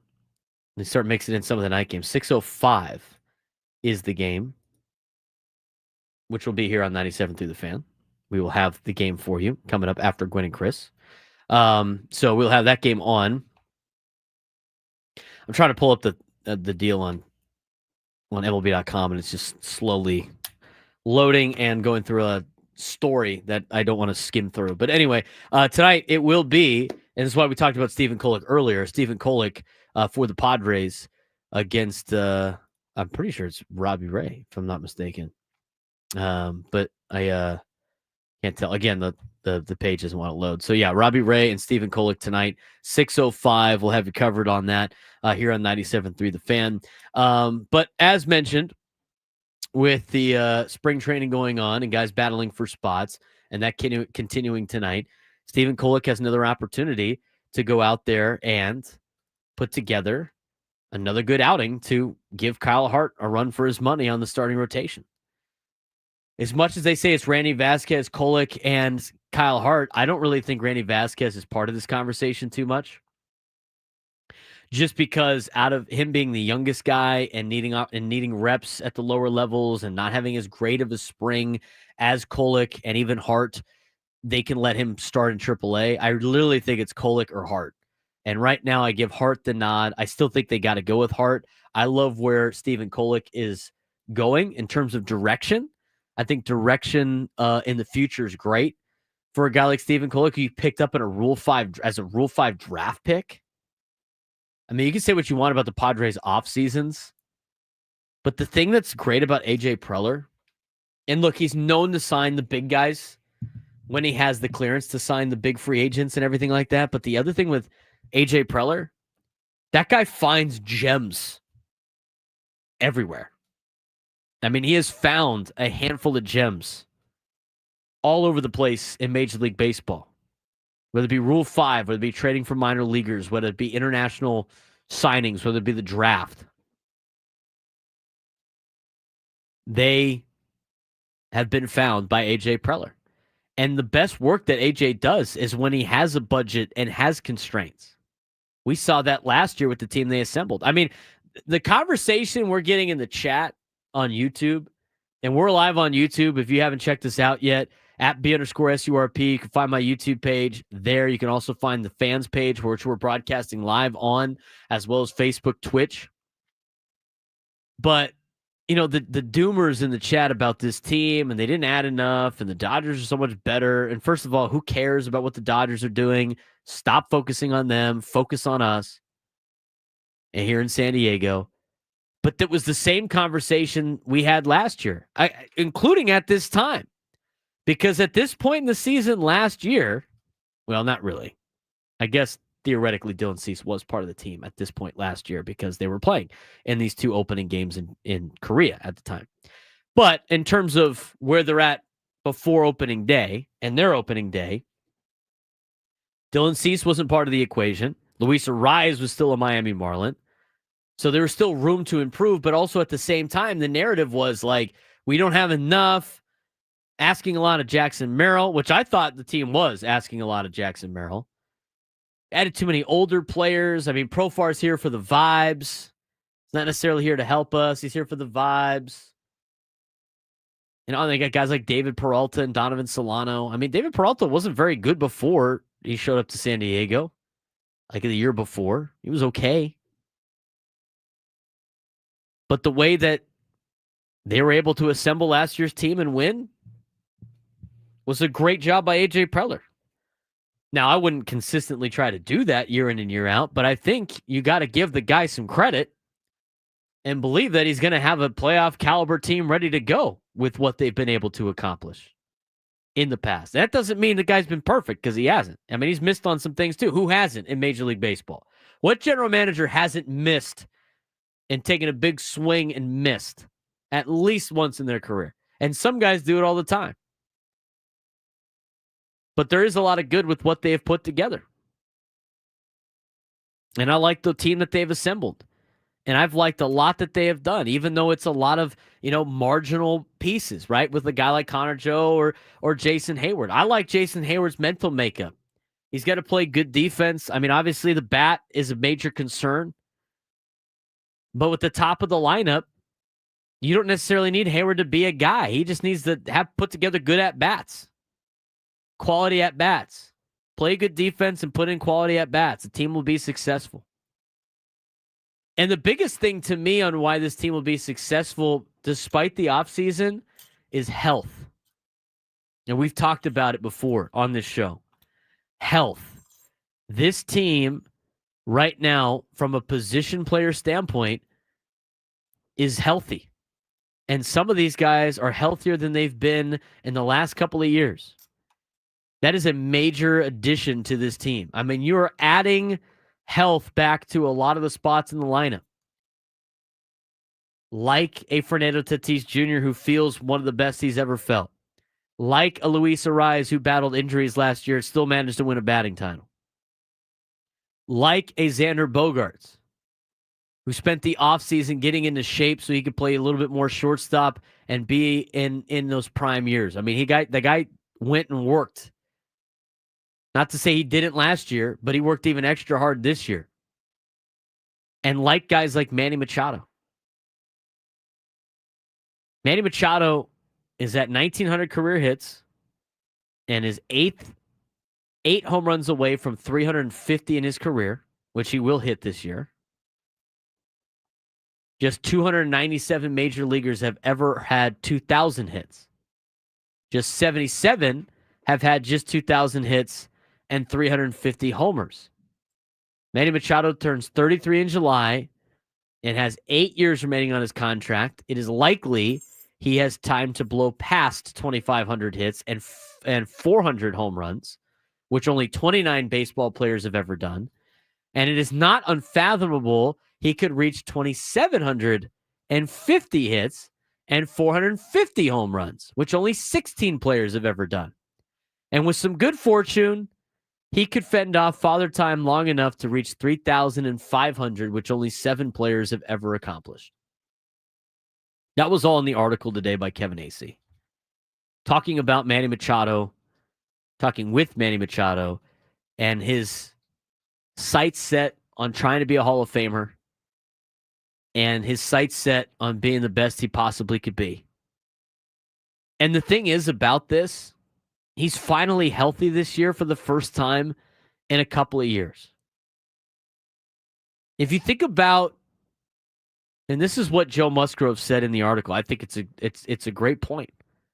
Thinking about how bad Machado was for a stretch of time last year, quote from Joe, and he still ended up with 30 homers and 100 plus RBIs, you almost don't even, like at the end of the year, you look at the numbers and you're like, how the blank did that happen? He always finds a way to produce. It has been better part of 3 seasons in that his right elbow pain began in 2022, and he played through severe ankle injury that summer. He did not take batting practice much of 2023, and he ended that season and began 2024 as the Padres' designated hitter. Following surgery in October of 2023 to repair his extensor tendon, Machado did not swing a bat until a month before spring training last year and was still experiencing pain to varying degrees each day well into the season. He said the elbow was never 100% until some point this past winter. Manny hasn't played or hasn't felt 100% since 2022. And then this past winter.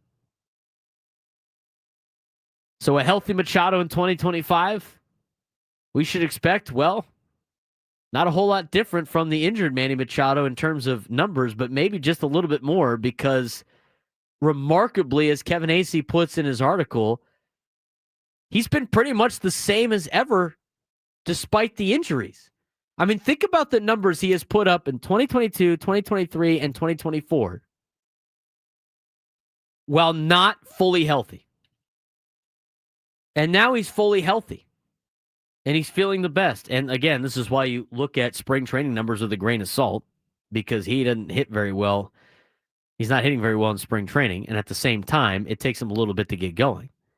But if you just look at his last couple of years, a 3.1 WAR in 24 with a 275 average and a 797 OPS, hit 29 homers. In 2023, also injured with the elbow, a 2.7 WAR, not one of his best, but still hit 30 home runs. And in 2022, all-star for the Padres, where he had an ankle injury, where he didn't miss significant amount of time, but a grade 3 ankle injury, and the elbow injury. He had a 6.8 WAR, which is third best for any Machado season in his career, with 32 home runs and 102 RBIs. And almost hit 300. He hit 298. That is all while he was hurt.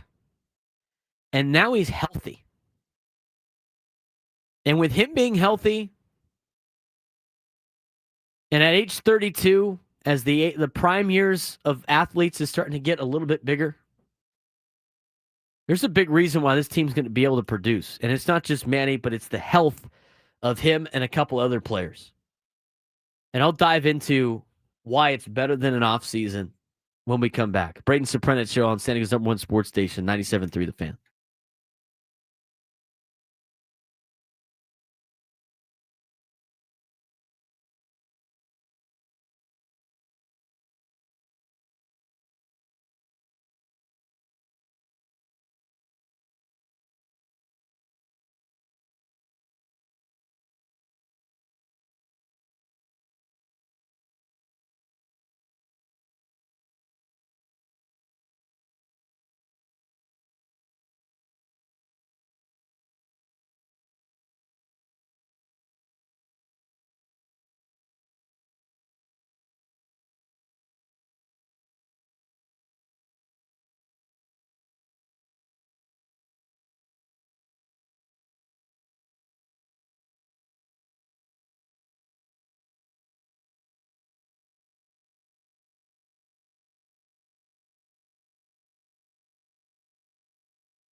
12:19 on a Tuesday, getting you up ready for Padres baseball later on tonight.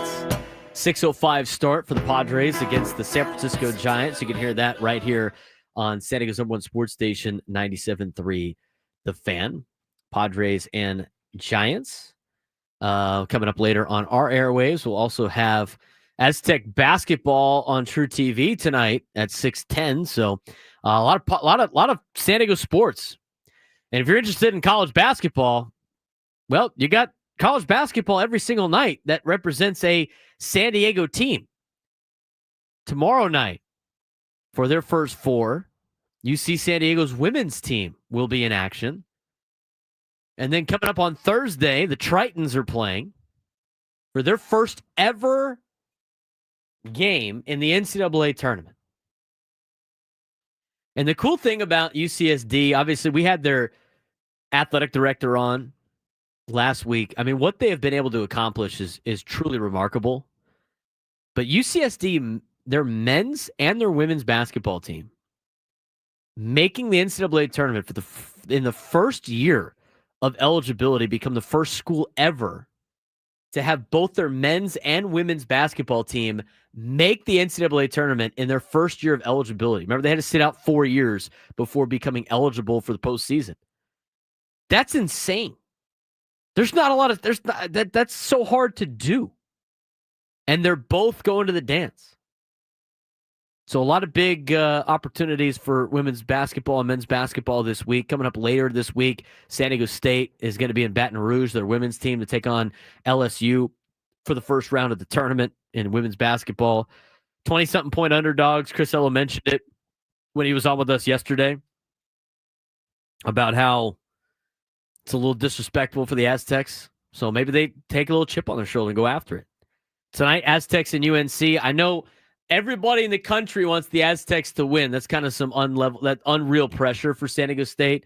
I know a lot of people are valuing North Carolina, being upset about what people are saying about them.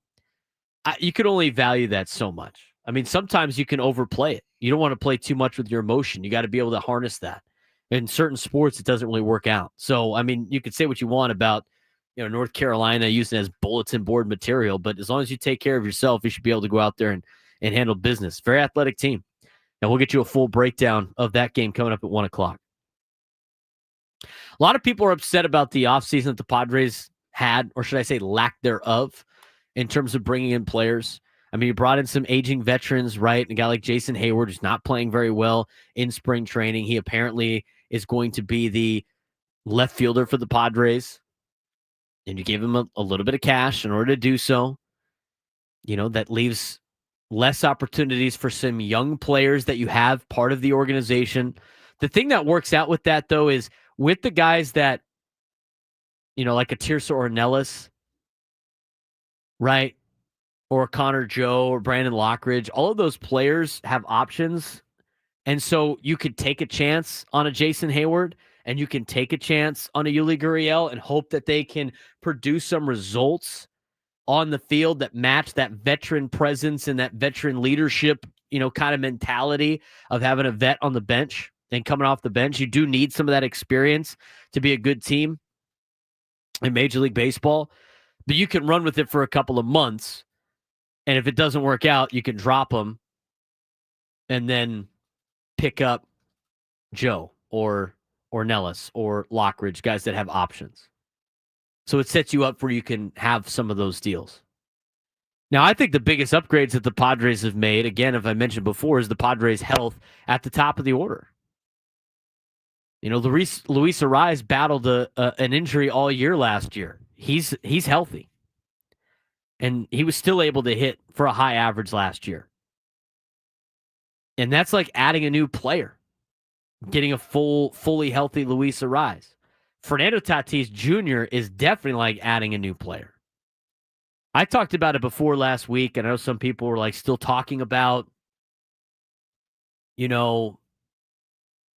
Fernando, and I had some guy in the comments last week on social media is like, he's just never been the same after he took PEDs. The numbers don't lie. I mean, the guy's been hurt for the last couple of seasons. He's finally healthy. I mean, the balls are jumping off his bat when he hits right now. And the thing is I don't want to expect career years out of all those guys. I mean, that's playing a fool's game. But Fernando and his health is set up at his age to have a monster season. We talked about that last week. Manny Machado being healthy for the first time since 2022 and being still relatively in the prime of his career. And while he was still putting up big numbers while he was hurt, I think you're gonna get your money's worth in that contract this year, especially. And so I could see Manny Machado having close to a career type season. He's healthy. Tatis is healthy. Arise is healthy. And Xander Bogaerts is healthy. I'm going to be number one fan of Xander. And if I have to lead the charge, I will. And I hope it's to a point where you guys can jump on the bandwagon because the guy's kicking ass this year. But the reality is with Xander Bogaerts is he's going to have to play up to what he has been. But even in that first year as a Padre with a 4.4 WAR, that's going to be good enough to help this team out, especially if he's healthy and no more issues with the wrist. And then he missed time last year, significant amount of time last year with an injury that he suffered in Atlanta. He's back to playing his natural position. He lost 10 pounds during the offseason. So you're getting a rejuvenated Arise and Machado and Tatis and Xander. That's like offseason upgrades that don't cost you anything more than you were already paying. So you look at the overall roster, and it's always, did they improve the roster? Well, they lost XYZ, so they didn't go out and improve the roster. But they did get it. I think they're going to get improvements from the players that they already have that are back healthy now. I like the way they're playing. I like the mentality. I like the mental makeup. I like the narrative that's going on in Peoria right now. But I think they're good enough to overcome a lot of those spots that people are worried about.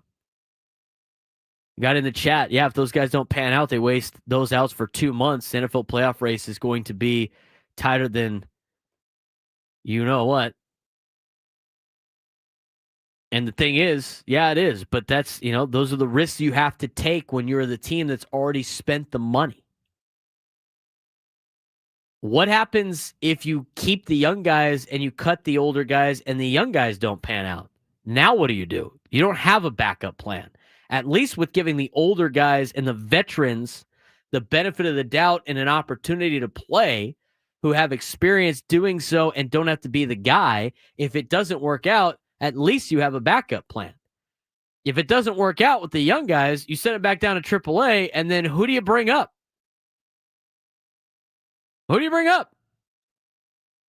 You don't have answers for that. So that's why you got to understand the game within the game of these rosters and how they're constructed with options in the numbers game. 833-288-0973, 833-288-0973. A little bit more on the position battles. We got more information coming out of Peoria. Sam Levitt will keep us filled in as he heads over to the Peoria Sports Complex. I know the clubhouse will be open very shortly, so he's going to have a lot of great nuggets for us. He will join us when we come back on the Braden Surprenant Show on San Diego's #1 sports station, 97.3 Fan.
12:34 on a Tuesday afternoon in America's finest city. We are 9 days away from opening day, and in just a little bit of time, we're going to be announcing today's biggest fan. Remember to listen at 1 o'clock for us to announce today's biggest fan for a chance to qualify for a night in our Odyssey suite at a future Padres game. Register your name at 97thefan.sd.com/biggest fan in order to potentially have your name called.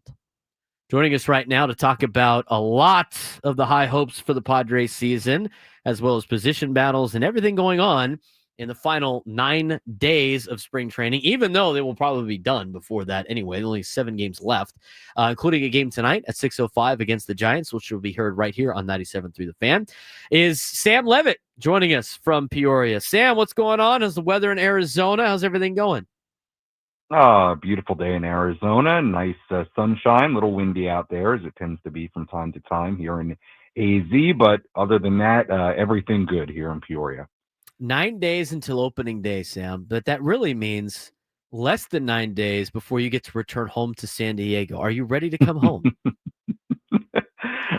Yes, I'm ready to head on back. I enjoy Peoria. I enjoy my time in Arizona. I enjoy my time perusing the greater Phoenix area, but I much prefer San Diego. So yes, I'm excited to get back. I'm excited to get back to my still relatively new digs of Ocean Beach and get the season started. More than anything, I'm ready for some real baseball. Yesterday's spring training game, I think, was the longest spring training game since the invention of the pitch clock. I don't know that for sure, but it sure felt like it. So I think all of us are about ready to get to real baseball. Absolutely. I mean, there was some real baseball last night, but who's paying attention to those guys? We're focused in on the Atlanta Braves coming up on March 27th.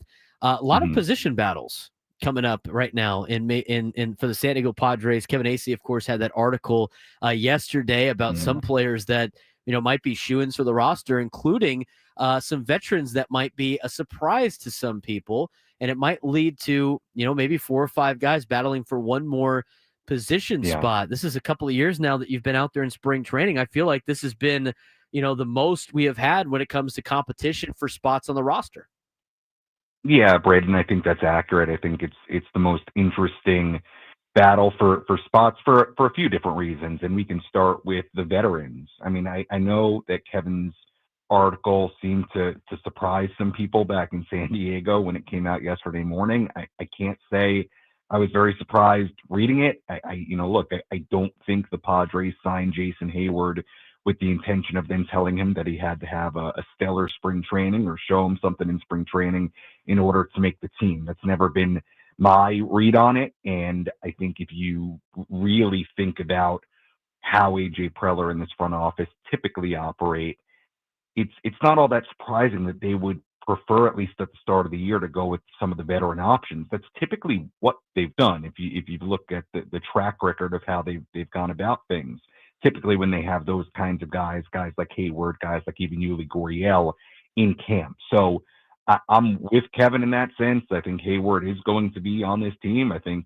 opening day, I don't know, Chris Sale on the mound, but in general, he's going to be given an opportunity to play a lot of left field and start out there a lot and see what they have in him. And then obviously the other two elements, I think, to the position battles are, number one, there are a lot of guys playing well, which is a good problem to have. You want guys to show up in camp and play well, whether that's been a Gavin Sheets or an Oscar Gonzalez or a Tirso Ornelas or an Eggy Rosario who's had his moments. There are a lot of guys playing really, really well, which is making it, especially Gavin Sheets, right? How can you ignore what he's done? Which makes it really difficult. I mean, they're putting the Padres in a tough spot. And I think the other element to it that's important to note is just who's out of options and who has them.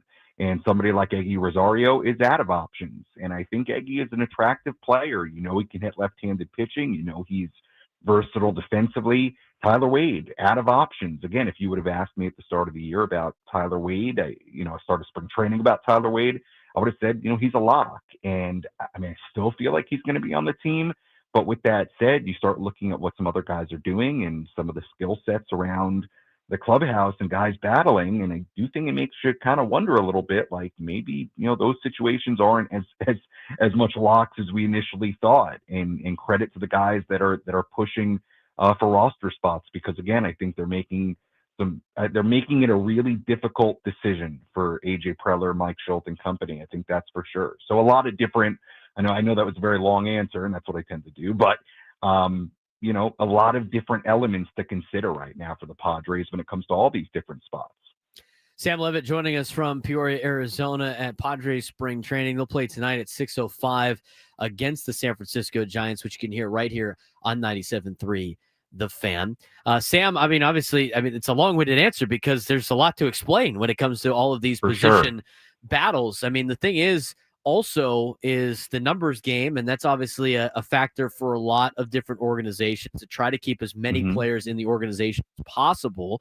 A lot of those players that might be doing a lot better than some of the veterans have options to get sent down to AAA or start the season in the minor leagues.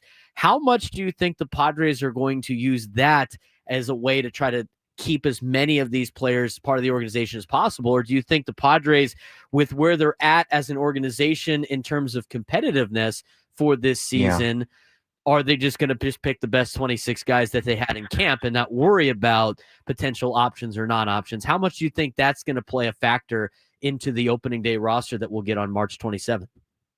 Yeah, I think it'll play some, Braden. I don't know that it's the deciding factor, but I think it's a consideration, and I think it has to be. I think in the case of somebody like Eggy Rosario, what do we know about Eggy for sure? Eggy can hit left-handed pitching. He provides you defensive versatility. If I'm the Padres, I would sort of hate to lose Eggy Rosario at the start of the year. I would be intrigued by the idea of getting him on the roster, seeing what he can be, and if there are guys that do have options, and there are that are in this mix. Again, you made the good point, keeping the guys in the organization rather than having to move on from them. And then, it was a conversation I had with Ben and Woods this morning. I think another interesting part of it is, if you feel like there's no spot for an Eggy Rosario, is that somebody you look to make a move with, to trade, to get something for him if you don't think he's going to be on your opening day roster. So, Braden, I think it's part of it. I don't think it's all of it, but I think guys who are out of options, whether that's Rosario or that's a Tyler Wade, or even when you think about, other players, we can relate it to the catching situation as well. It's not like Luis Camposano is out of options. He has the ability to go down to the minor leagues and start there. Could that be a case for Martin Maldonado making this team in a backup role, at least to start the year, more in line with that thinking of, hey, let's see what we've got in these veterans in the early part of the year, and we can always, deal with them accordingly if we have to. We'll see. I think it's a really, really interesting part of this, the option part of this. And, with Rosario and Wade, I think in particular that could be a tough decision. And especially in the case of Wade, I don't know. And I'm not saying that Tyler's not making the team. And I want to preface this by saying that, I love Tyler Wade. I think he's a really important piece of this team and this clubhouse. But other guys have played so well that I think it starts to make you think a little bit, is there going to end up being a case or people in that room that advocate pretty loudly for some of these guys that have come in and played really, really well, and then you start looking at the skill set of Tyler and some of the other guys, and there's certainly some duplicity there, and especially with Jose Iglesias now here as well. So it's, Braden, it's all interesting things to think about. I think it weighs, significantly, but I don't think it's everything. Sam Levitt joining us from Peoria, Arizona, where he is at covering spring training for this entire month. Excited to get back to OB and his home, obviously, in the next couple of days or so. Joining us on the Braden Surprenant show. But, you start doing the math of this and you start breaking it down and filling in the pieces, as you follow along in Kevin Acey's article, and then you start looking at some of the spots and who's left. And, the interesting one to me that I don't think is getting enough talked about, and I think a lot of people just assume he's going to be on the team, but the thing that's really, concerning for, the local product in Connor Joe is the fact that he does have options, right? So even though he has played well this spring training and they gave him a contract to be a platoon in the outfield potentially, or play some in the infield, when you start looking at potentially keeping a Yuli Gurriel or keeping both Tyler Wade and Eggy Rosario because they're out of options, the big question mark is Connor Joe. Not that he doesn't deserve to be on the team, because I think he's definitely played his way to that point, but the options for him lay it out where it's not going to be crazy if he's not on the opening day roster on March 27th.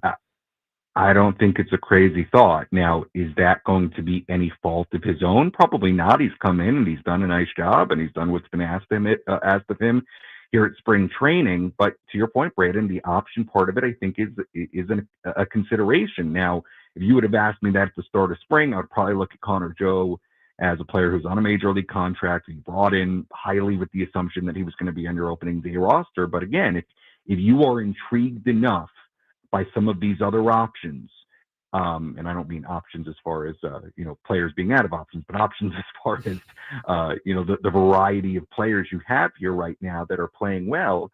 And Connor is somebody that you can send down at least for a little bit and at least see what you got in some other guys, so you don't have that flexibility with.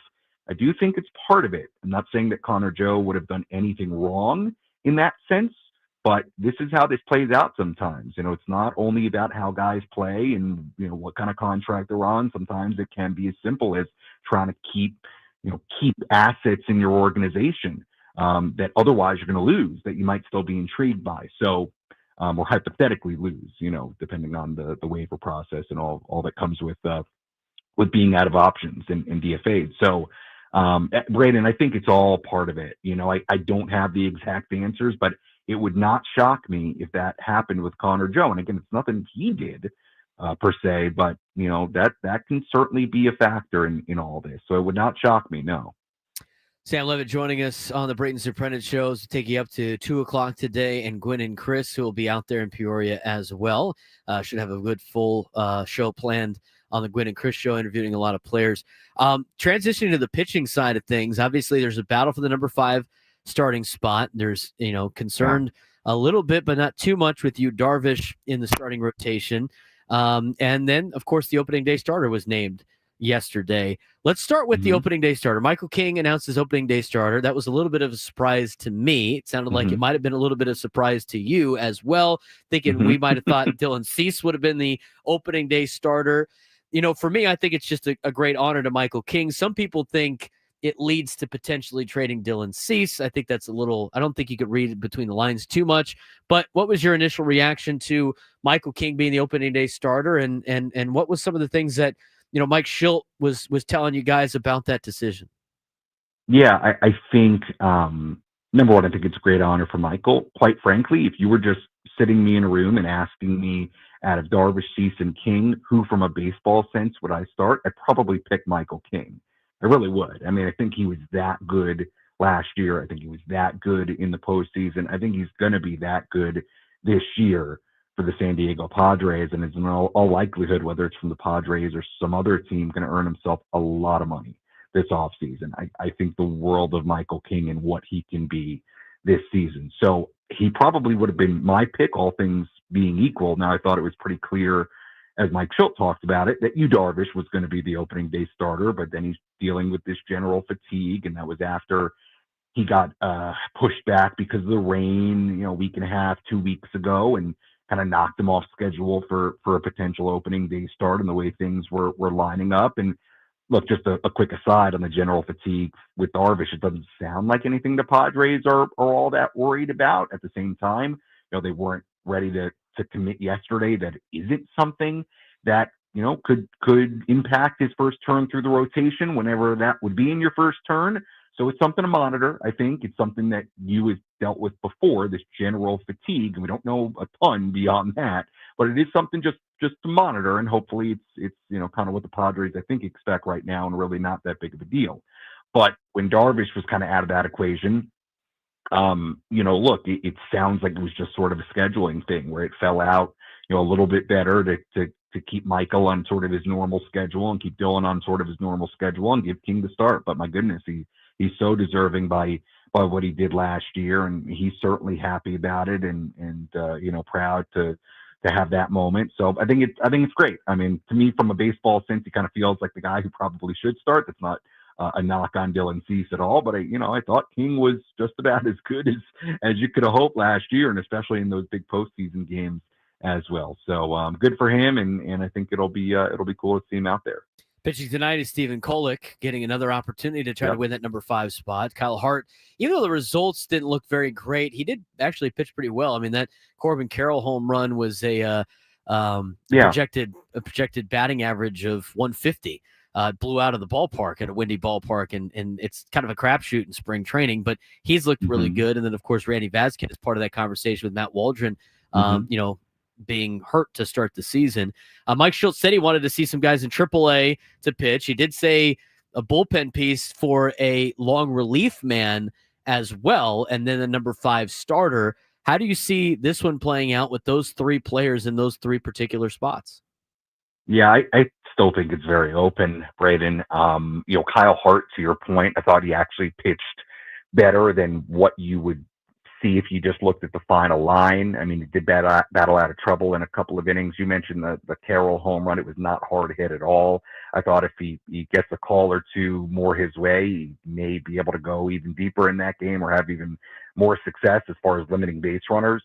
So, and also he was coming off being really under the weather, but feels like he's in a spot where if he does get that 5th starter opportunity, he'll be all the way built up to where he needs to be. So Kyle Hart's very intriguing. Stephen Kolek, my goodness, has had a really great spring, whether it's in the Cactus League games or on the backfield, and there has been a lot of Stephen Kolek buzz around here. So, to me, tonight is a big opportunity for Stephen. I haven't seen the Giants lineup. I would assume it's going to have a lot of major league guys in it, with it being a night game at home in Scottsdale. It's a big start for Stephen Kolek tonight. If we're going by spring training results, it feels like he's got a real opportunity. I don't want to say to lock this thing up, but make a big time push for it tonight if he can go out there and have a good outing. And then look, I know Randy Vasquez had a rough start to the spring as far as the Cactus League games, but I really believe he's still in the mix here. I mean, he does have, something that Kolek and Hart don't have, which is he's more of a known commodity to the Padres. I mean, look, we kind of know what he is right now. He's going to give up hits and he's going to allow base runners, but for a number 5 starter, it might be good enough for a while.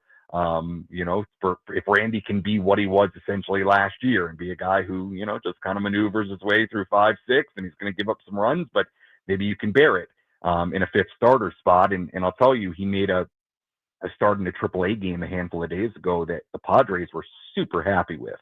And I've heard multiple people say very good things about. So I'm not ruling out Randy at all. I'm not. And then beyond the 5th starter conversation, Braden, I think another just fascinating part of this is whoever doesn't get that 5th spot, will the Padres just send him down to AAA to be stretched out and be an option for later in the year? Or are they going to take one of those guys and use him as a long man in the bullpen? Because right now, I think you look at it, the 6 locks for the bullpen that I see are not guys who are going to give you multiple innings, at least at the beginning of the year, certainly in all likelihood.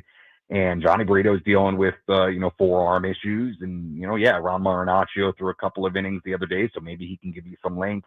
Juan Nunez, the Rule 5 pick, threw a couple of innings the other day. Maybe he can give you some length. My point is, if you have a situation first series of the year where you need a guy to give you 3 innings or something like that because your starter, gets roughed up, I just don't see who that is right now out of the guys we know that are in that bullpen. So I'm intrigued to see if they feel the necessity one way or another to get somebody who can eat some innings in certain scenarios in that bullpen at the start of the year, because right now that guy, as far as guys we know are going to be in there, is not there. So hey, Logan Gillespie threw 3 innings the other day in Tempe. I mean, would it be a crazy idea start of the year? Hey, we got to have somebody that can eat up some innings. So I'm intrigued by that to see how they handle that, especially with no Waldron and now Brito dealing with injury issues again. And, you're down to only a few options for that 5th starter spot. So I think it's a pretty interesting conversation. The most important question that is facing everybody in Peoria, though, of course, Sam, is how was dinner last night with Matt Scravy? Where'd you guys go? And, hopefully you didn't run the bill up too much for Matt. No, we did not run the bill up too much. We went to Chompy's, which is the same place I've been to with Ben and Woods. Very good deli spot right by the complex here, a couple minutes away in Peoria. Matt had some sort of turkey club type sandwich. I had a lox onion omelet with I also had bacon and I had fruit. And yes, and Matt Scravy was insistent on paying, and I said, well, Matt, we're both going to expense it. And he said, oh, I'll just expense it. I said, all right, well, you're going to have to You have to put a note that says we both did it. He's like, no, I got it. I was like, okay. I said, okay, this is going to be your problem. So the locks, the locks, love so, it. Yeah. So hopefully he has no problems expensing it. But yes, very good to get dinner with Mr. Scraby last night. We enjoyed it. Well, if he does have problems, he'll just talk about it on his gripes. So I'm sure we'll hear about yes, it. Of exactly. Course. Yeah. No, he didn't invite Ello and Lori? No. Well, come on. It's all right. Let guys beat dudes. Sam, I appreciate the time. Thanks again. Always a wealth of knowledge, and there's a lot of big questions burning for the Padres. Yeah. Keep up the hard work, and we'll see you in a matter of a couple of days out here back in San Diego. All right, you got it, Braden. Appreciate it. Sam Levitt join us from Peoria. Padres will get in action tonight at 6:05, but at 6:10, it's San Diego State, North Carolina. Full preview of that matchup when we come back on the Braden Surprenant Show on San Diego's number sports station, 97.3 The Fan.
Final hour of the Braden Surprenant Show on San Diego's #1 sports station, 97.3 The Fan. Put out our Do You Know Ball question of the day.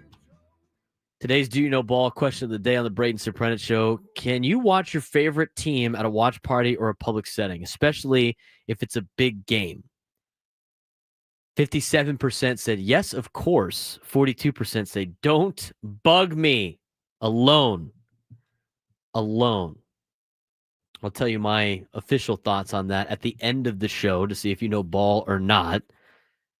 Most of my friends have picked don't bug me alone.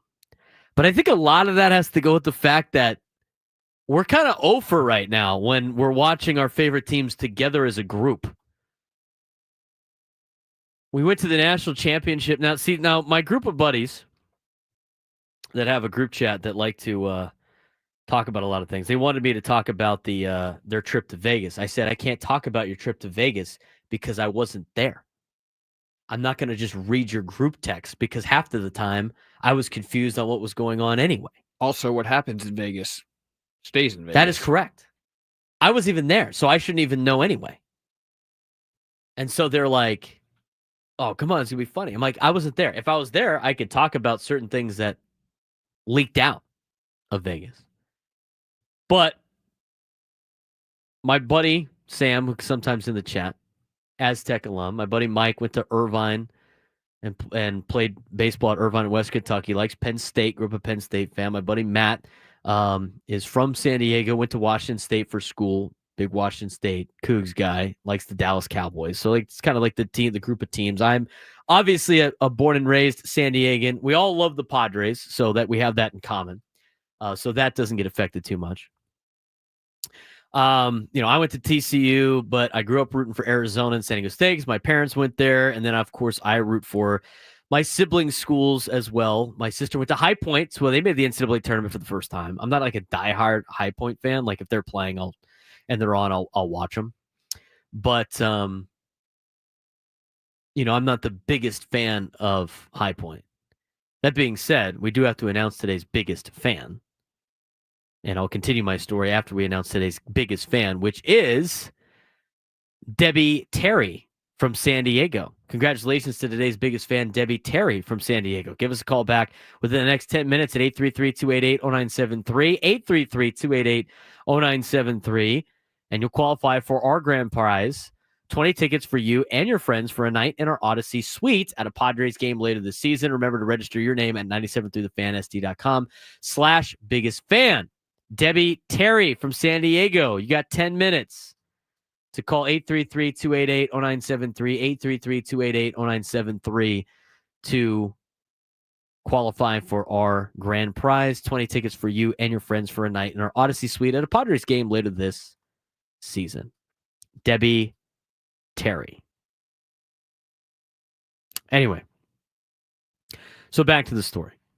So, I'm for Tennessee, High Point, San Diego State, Arizona, TCU. I have reasons for rooting for those teams at the college level. I also, obviously, being from San Diego, big Padres fan, like the local teams. I support the Anaheim Ducks and San Diego Gulls, local colleges, so be it. But all of us have our own diehard teams that we like. And so far, when we have watched games that are important games, and luckily enough for us, we have had a lot of important games for our beloved teams. When we watch them together at either one of our houses as like a watch party or we go to a bar, disasters happen. It really started with the national championship when I brought them to the national championship up in SoFi Stadium where TCU lost to Georgia. That was where it really started. That was a bad start to this particular ordeal. And then my buddy Matt, who refuses to watch any important Cowboy game with anybody, including his family, had, people over for the Cowboys-Packers game a couple years ago for the playoffs, where the Packers went into Dallas and just beat the living you-know-what out of the Dallas Cowboys. 0 for 2. Obviously, not looking great. On top of that, the insult to injury with that particular sense is Jordan Love, who went out there and shredded the Cowboys for that game, ended up starting to work out at the gym that Matt works at up in Scripps Ranch, Fitness Quest 10, after they got eliminated. So, like, day one of him going back to work, Jordan Love shows up.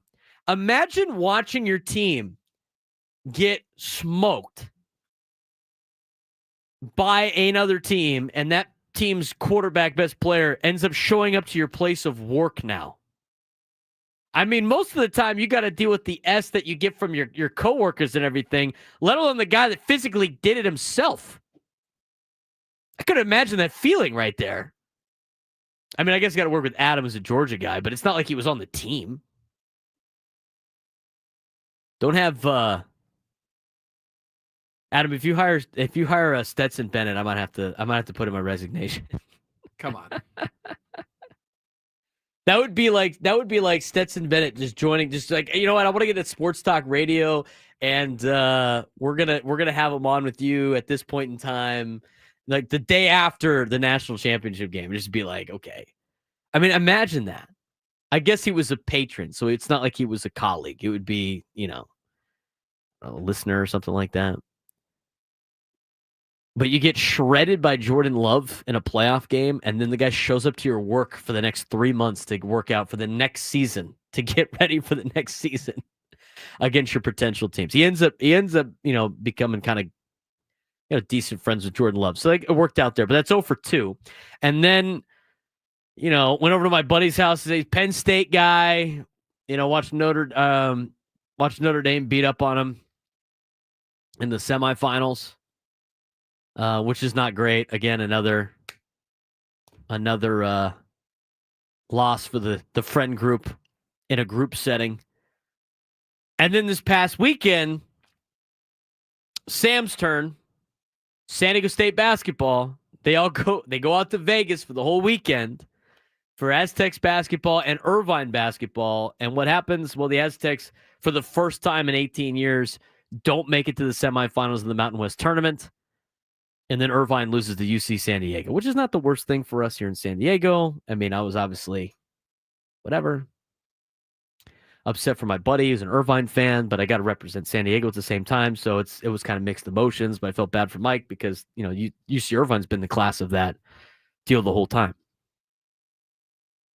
So needless to say, I don't know if we're going to be meeting up tonight to watch the Aztecs play North Carolina, because I think for all of you Aztec fans, it would be better for us if we didn't. I'm going to watch it at home. And I think a lot of my friends have that attitude of, I'd rather watch the game by myself at this point in time. As Nate Taylor put in the chat, Matt is a curse. He finished the season strong for the Padres at games. Hopefully he's going opening day. So if the Padres start 1-0, he's flipped the curse a little bit. But that's today's question of the day. Do you know ball? Can you watch your favorite team at a watch party or a public setting?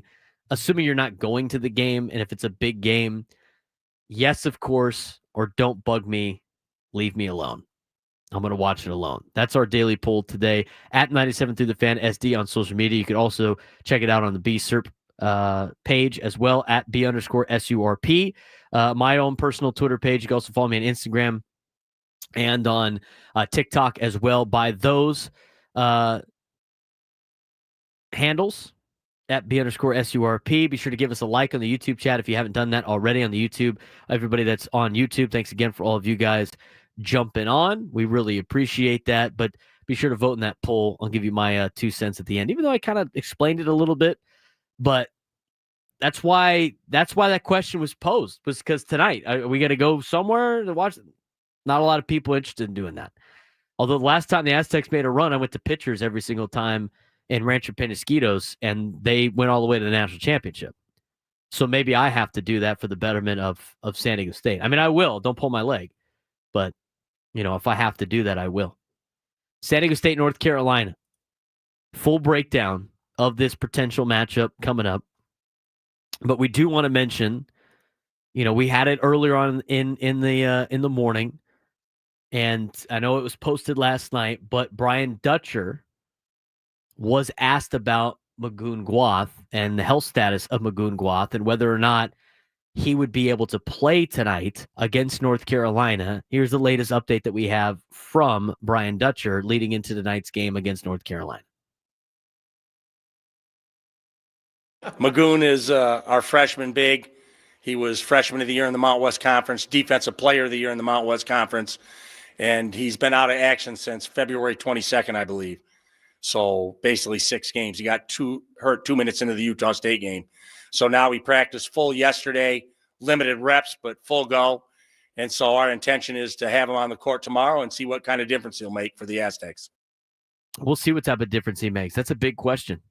That's a big question in this game tonight is, will Guas' presence help San Diego State control the boards on the rebounding side? And how does the return of 7-foot Magoon Guas impact this game? San Diego State's defense is one of the best in the country. In fact, Aztecs lead the nation in defensive field goal percentage at 37.8%.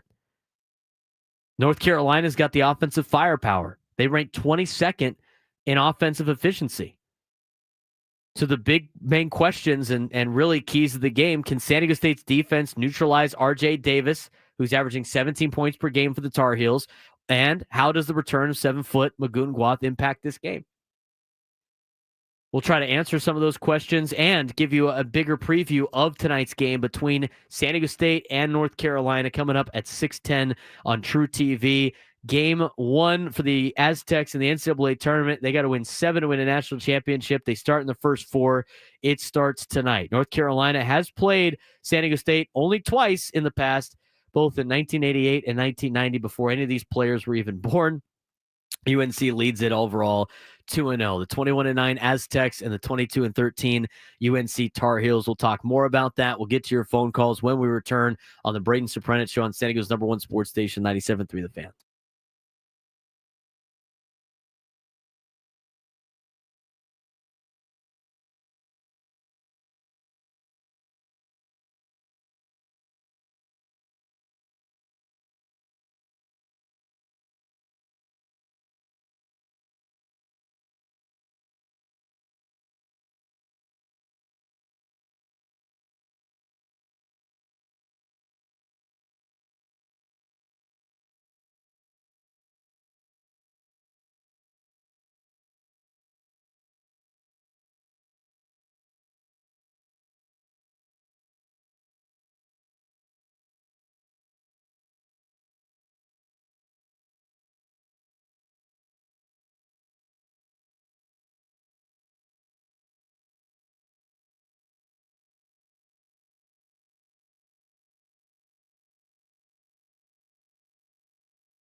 117 on a Tuesday in America's finest city.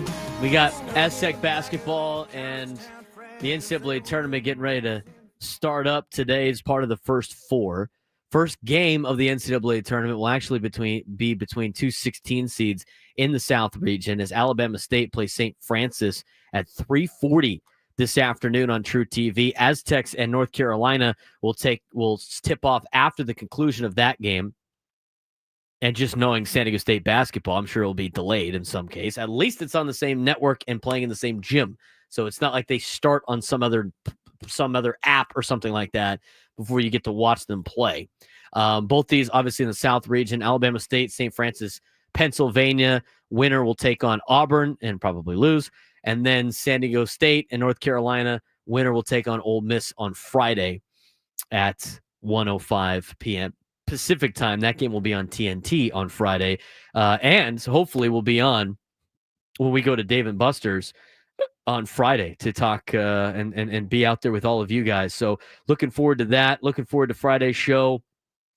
Got to get through the week, and hopefully we have a good showing out of the Aztecs today against North Carolina. We're going to get you a full breakdown of that game in just a little bit, but I do want to mention that Friday's shows will be at Dave & Buster's in Mission Valley as we broadcast live all day long in celebration of the biggest college hoops tournament of the year. Bennett Woods kick things off at 6 a.m., followed by myself at 10 a.m., Gwen and Chris at 2, and then we'll wrap up the day with Matt Scraby and the Scraby Show at 6 o'clock. There will be a breakfast burrito station, drink specials on mimosas, Bloody Marys, and beer throughout the day. Basketball shooting competition and hourly raffle giveaways. Join us at Dave & Buster's at 2931 Camino del Rio North next Friday for a full day of fun with your favorite talk show. Should be a great time. I don't know. The breakfast burrito station should get you there on its own. So we'll see what happens, but it should be a fun time on Friday. If you have time to stop by, please come down, say hi to your favorite fan personalities, and enjoy some college basketball. North Carolina, San Diego State tonight, 6:10 on True TV at the University of Dayton Arena in Dayton, Ohio. San Diego State 21-9. UNC is 22-13.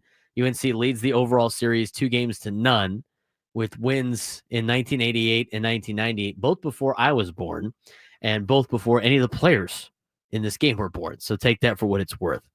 Biggest thing that I'm looking for tonight is San Diego State's defensive strength versus UNC's offensive firepower. We talked about it going into last break. Aztecs lead the nation in defensive field goal percentage. They've done a great job, as they always do on the defensive side of things, holding opponents' field goal percentage to 37.8%. Limit the possessions, keep the score down, and the Aztecs have a really good chance. UNC, on the other hand, is pretty good offensively, though, as they are 22nd in offensive efficiency. Can San Diego State's defense neutralize R.J. Davis, who is averaging 17 points per game? And how does the return of 7-foot Magoon Guath impact this game? Now, the thing with Magoon Guath, he will play in this game in some capacity. I don't know if he's going to be at full strength. Probably not. But I just think him having a presence in there is going to help out a little bit. You'll see quickly whether or not he is even at a level where it's going to be an impact. Because the thing that San Diego State needs to avoid is Magoon Guath going out there and trying to do too much and not actually being good enough to play in terms of his health. We've seen that with a lot of different athletes in important games. They want to suck up the pain and get out there and go compete for their team and give their team the best effort that they have. But sometimes that's not good enough to help the team out. In fact, it's even better for them just to not play in that particular case. I don't know if that's the situation here, and hopefully the warm-ups for Magoon go well, because him on the court is a lot better than him not on the court, especially standing in at 7 feet tall and his ability to shoot from range. That's going to be a big component in this game. San Diego State has had some offensive struggles all season. We've talked about that. They rank 111th in offensive efficiency, scored just 52 points in Mountain West quarterfinal loss to Boise State. Didn't make a field goal for the last 9 minutes in that game. And will Miles Byrd and BJ Davis bounce back after shooting 3 for 17 combined? Offensive struggles. That's been the biggest problem for the Aztecs really ever. I mean, the times that they usually go on runs, they have at least one guy to take over the game. They're going to need Miles Byrd to take over a game, or or somebody else at this particular spot. I mean, they need some help, and be able to score. And that's a big problem for San Diego State.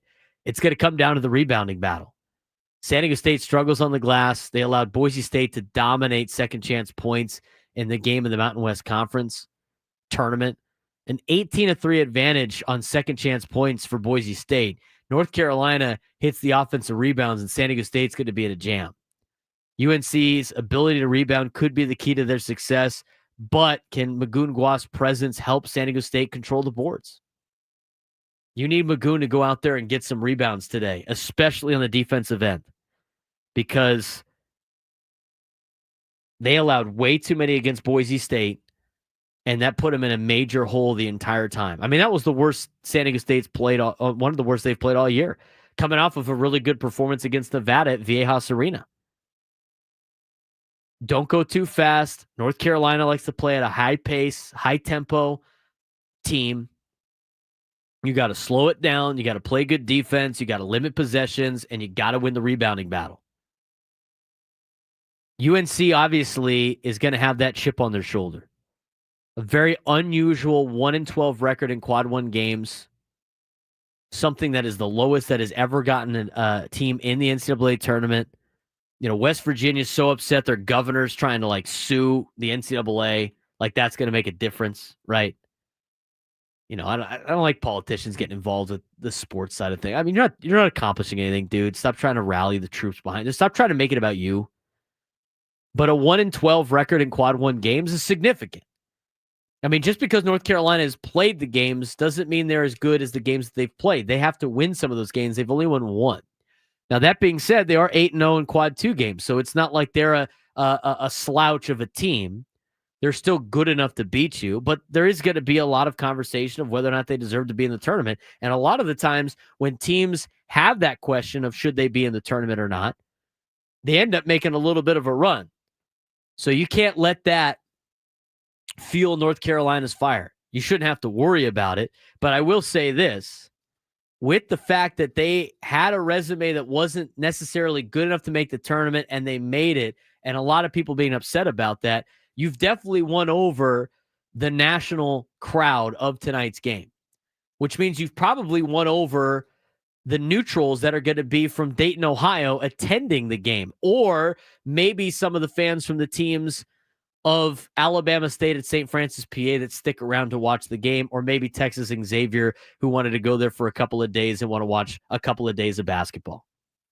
That neutral fan win is so huge in the NCAA tournament.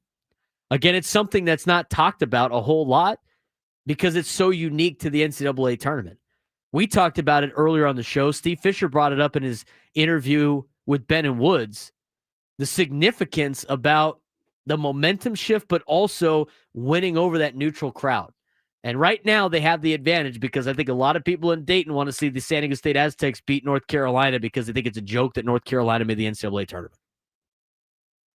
Strong non-conference schedule for UNC, ranked 5th nationally, but again, they didn't win a lot of those games.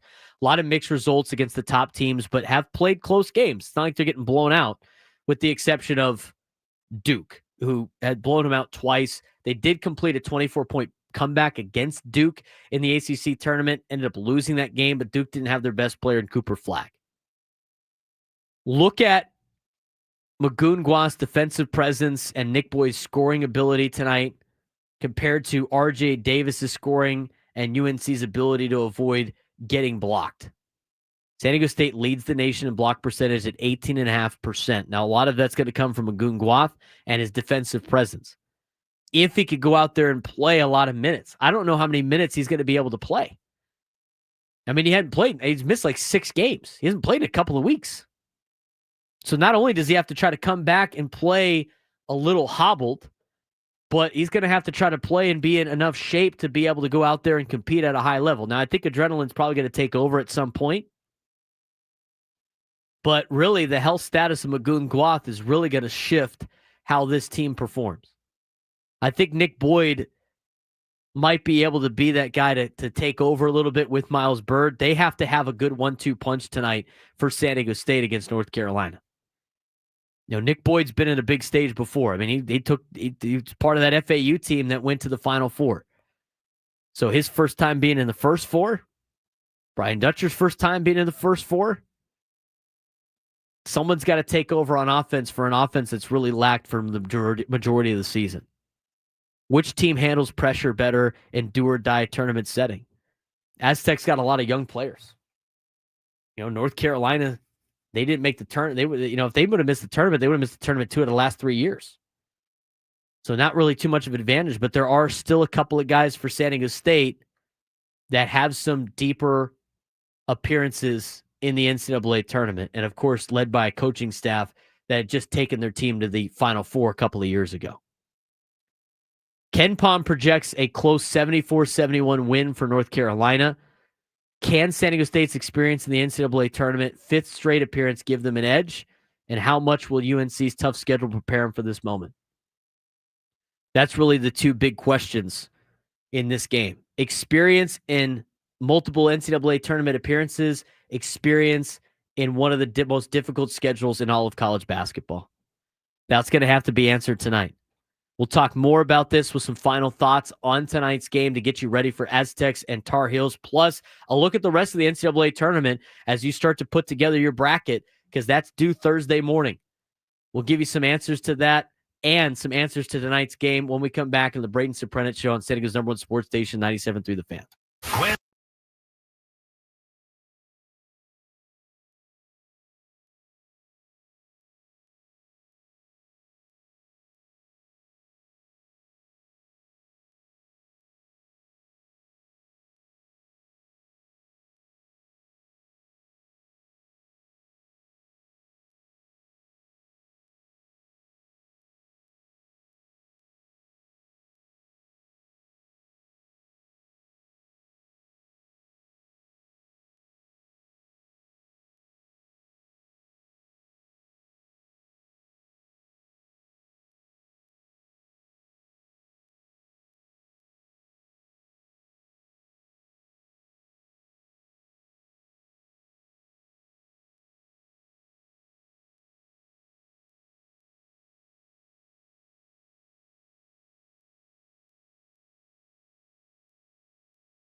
Final segment of the Braden Surprenant Show on a Tuesday in March. It's time for March Madness. You get the first tease of the first four here in the next hour or so. In 2 hours, you'll have St. Francis of Pennsylvania, and you will have Alabama State, 340 True TV. After that, San Diego State, North Carolina at 610 True TV. Get your little test and a little tease of March Madness the next 2 days before the other first four games between American and Mount St. Mary's and Texas and Xavier. And then we get into it on Thursday. Thursday, always a great time of the year, the first couple of days of March Madness, some of the best days in the sports world with MLB coming around right around the corner.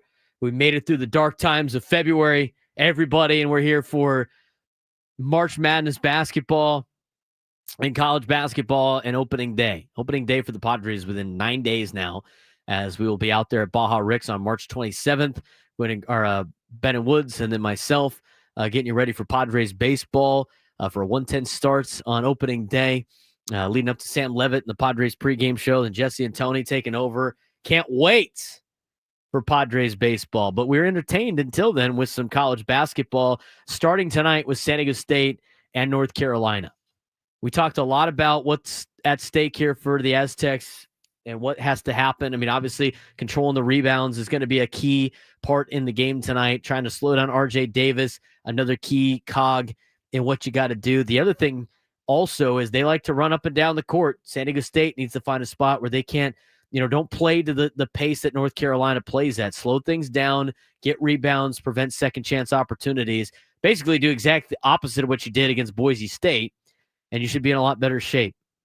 And hopefully the experience of your fifth straight NCAA tournament appearance will pay some dividends compared to the UNC tough schedule that probably prepared them for this moment as well.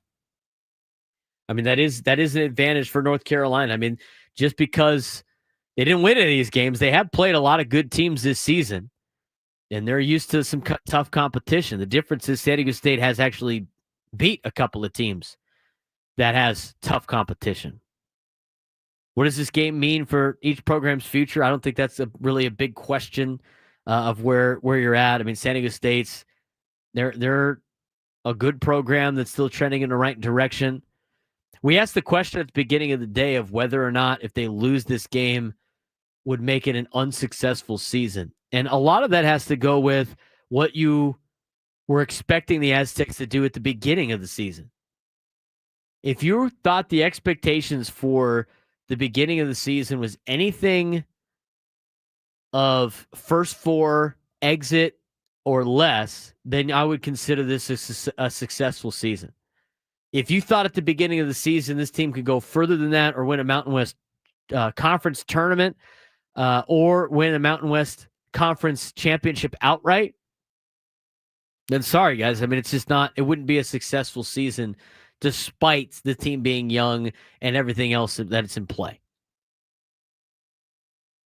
That's where we're at with San Diego State basketball. They've played themselves as a program to such a high standard that, just making the NCAA tournament as a first four should not be something to be super excited about. It's successful. Is it successful? I don't necessarily know if it's a successful season. I think it's positive. I think it's, there's a lot of good things that could come out of the season with young guys stepping up, and hopefully you bring them back next year, whenever this season potentially ends. I think that's, some positives out of the season. I think the way that they beat Houston is positive. They beating Creighton and being a player in the players tournament, I think is a big pluses for San Diego State. But overall, with just the way the program and the heights of the program has been to, and you can't expect the Final Four every year. But at the beginning of the season, I think right now the every year goal for the Aztecs should be try to make it to a Sweet 16. I think that's the new level that they need to be at right now in terms of where they have taken the program. I think 5, 6, 7, 8, 10 years ago, making the tournament and just making the tournament's great. But I think they've definitely played to a spot of making the tournament and winning a game to get to the round of 32. And, after the recent success that they've had, I think their goal should be every year make it to a Sweet 16. I think that's where we need to be at if we want to take this program to even higher marks. Now, a lot of that's going to have to do with NIL now in this day and age of college athletics and trying to keep some of these players like a Magungwa, like a Miles Bird, players that are younger that will, go to the combine for the NBA and see where their professional stock is at. But at the same time, understanding if they don't make it that far, which you got to let them go out there and explore, that you got to have the money to be able to keep these guys part of this team. Otherwise, it's not successful in a sense of you can't build with young guys and then have them leave in the portal. You're not accomplishing anything. That would make it even more of a non-successful season. Could this be a statement game for either team heading in the next round? I don't know about a statement game, but I think it does give them a little bit of momentum. I mean, the travel obviously stinks, having to fly to Dayton.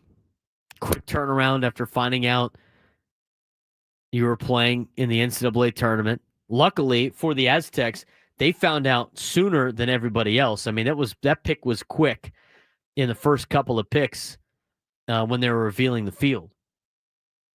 And so from that standpoint, they got to quickly get to work. And as Steve Fisher said on Ben and Woods this morning, their staff divvied up some tapes. They were able to get, 20-something films on North Carolina and start breaking it down. But again, quick turnaround. They had to participate in a mandatory shoot around and practice today or yesterday and had to get out there quick. So not a whole lot of time to really prepare on court. The thing is, though, in terms of preparation, just from a coaching standpoint, and I know football is a little bit different, but when you're at this point in the season and you have the coaching staff that Dutch has, you're not spending too much time on the court to put in a lot of the stuff you need to do. It's all mental. I mean, you get to this part in the year, it's mental reps in your opponent, and it's just trying to keep your body in shape, healthy, and in as good of a spot as you possibly need in order to make a run. And this is a gauntlet of a run that the Aztecs are going to have to go through, as they have to win 7 games now to win a national championship. But everybody's available, and everybody's got a chance coming into this NCAA tournament. So final thoughts on this particular game. Can San Diego State's experience in the NCAA tournament give them an edge? How much for North Carolina's tough schedule prepare them for this? Can San Diego State get boards on the glass and eliminate second chance points? And can they slow down UNC's offensive firepower that includes RJ Davis's 17 points per game? And an offense for North Carolina that ranks 22nd in offensive efficiency. Aztecs lead the nation in defensive field goal percentage, 37.8%. Those are some of the things you got to look for in tonight's matchup between North Carolina and San Diego State. We haven't had too much time to take a look at the bracket. I mean, and there's a lot of different angles with this bracket. There's a lot of different gauntlets in this bracket and a lot of different things to kind of point out as you start to fill out your NCAA tournament brackets. Again, you don't need them to be filled out before the first 4 starts. You just got to get them filled out before the first game on Thursday. And that first game is going to be Louisville and Creighton. And we'll start with the South region to really kind of break down the overall synopsis of this as you look to fill out your bracket. Auburn is obviously the favorite as the number 1. They got great guard play. They're a team that is going to be very difficult to knock out. And that's a big reason why a lot of experts are picking all number 1 seeds to be in the Final Four. Because it's a situation where you got the teams at the top that just have great guard play and great overall, teams. Auburn, in the South region, Florida out of the SEC put together a great year. Duke obviously is going to rely heavily on whether or not Cooper Flagg plays, but that's another Final Four pick, as well as Houston out of the Midwest. That all 4 number 1 seeds it's very difficult to not pick all of those teams. But let's look at the West. Let's look at the South region with Auburn at the number 1 seed. I don't see anybody really testing Auburn too much. Louisville and Creighton, to me, is a coin flip game at 8 and 9, as chalky as that sounds. Now, the one that's really intriguing involves the Tritons of UCSD against Michigan. They're picked as one of the teams that could potentially be that 12 seed upset or that high seeded upset over a team like Michigan. Michigan right now is only a 2.5 point favorite against UCSD on Thursday, which will be a Thursday night contest at 7 o'clock on TBS. That's an interesting matchup. Texas A&M and Yale. Yale's another team too. Player to watch in that game, Wade Taylor IV for Texas A&M. He's the Aggies' all-time scorer and best shooter, and reliable and motivated. A&M probably will handle Yale, but you never want to take Yale lightly, winning the Ivy League. I mean, I feel like they've been in the NCAA tournament the last handful of years. As for Yale, John Pololakis is a left-handed shooter, scored 28 points in Yale's win over Auburn last season and 23 points against Purdue this year. They got guys that could play, and they've played against some of the top teams in college basketball. And he's good enough to challenge Texas A&M, but it's whether or not Aggie's offensive rebounding really takes over. And they average 17 second-chance points per game, highest in Division I. It's probably going to be too much for Yale in the first round. The winner of San Diego State and North Carolina plays Ole Miss. That's a good Ole Miss team.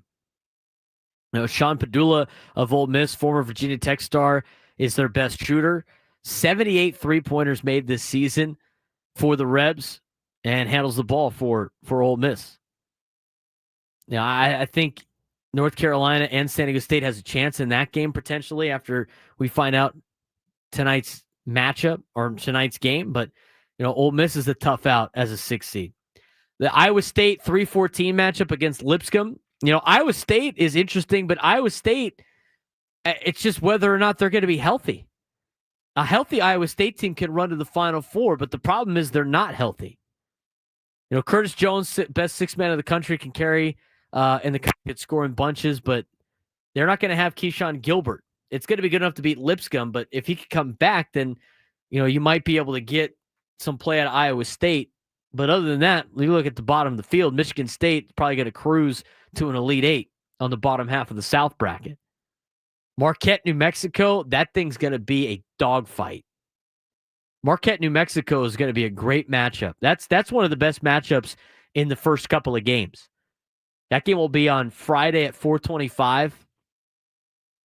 Cam Jones and Marquette, lefty with an early candidate for National Player of the Year before Johnny Broome and of Auburn and Cooper Flagg of Duke really separated themselves. But he took over at point guard duty from Tyler Kolek and has been great.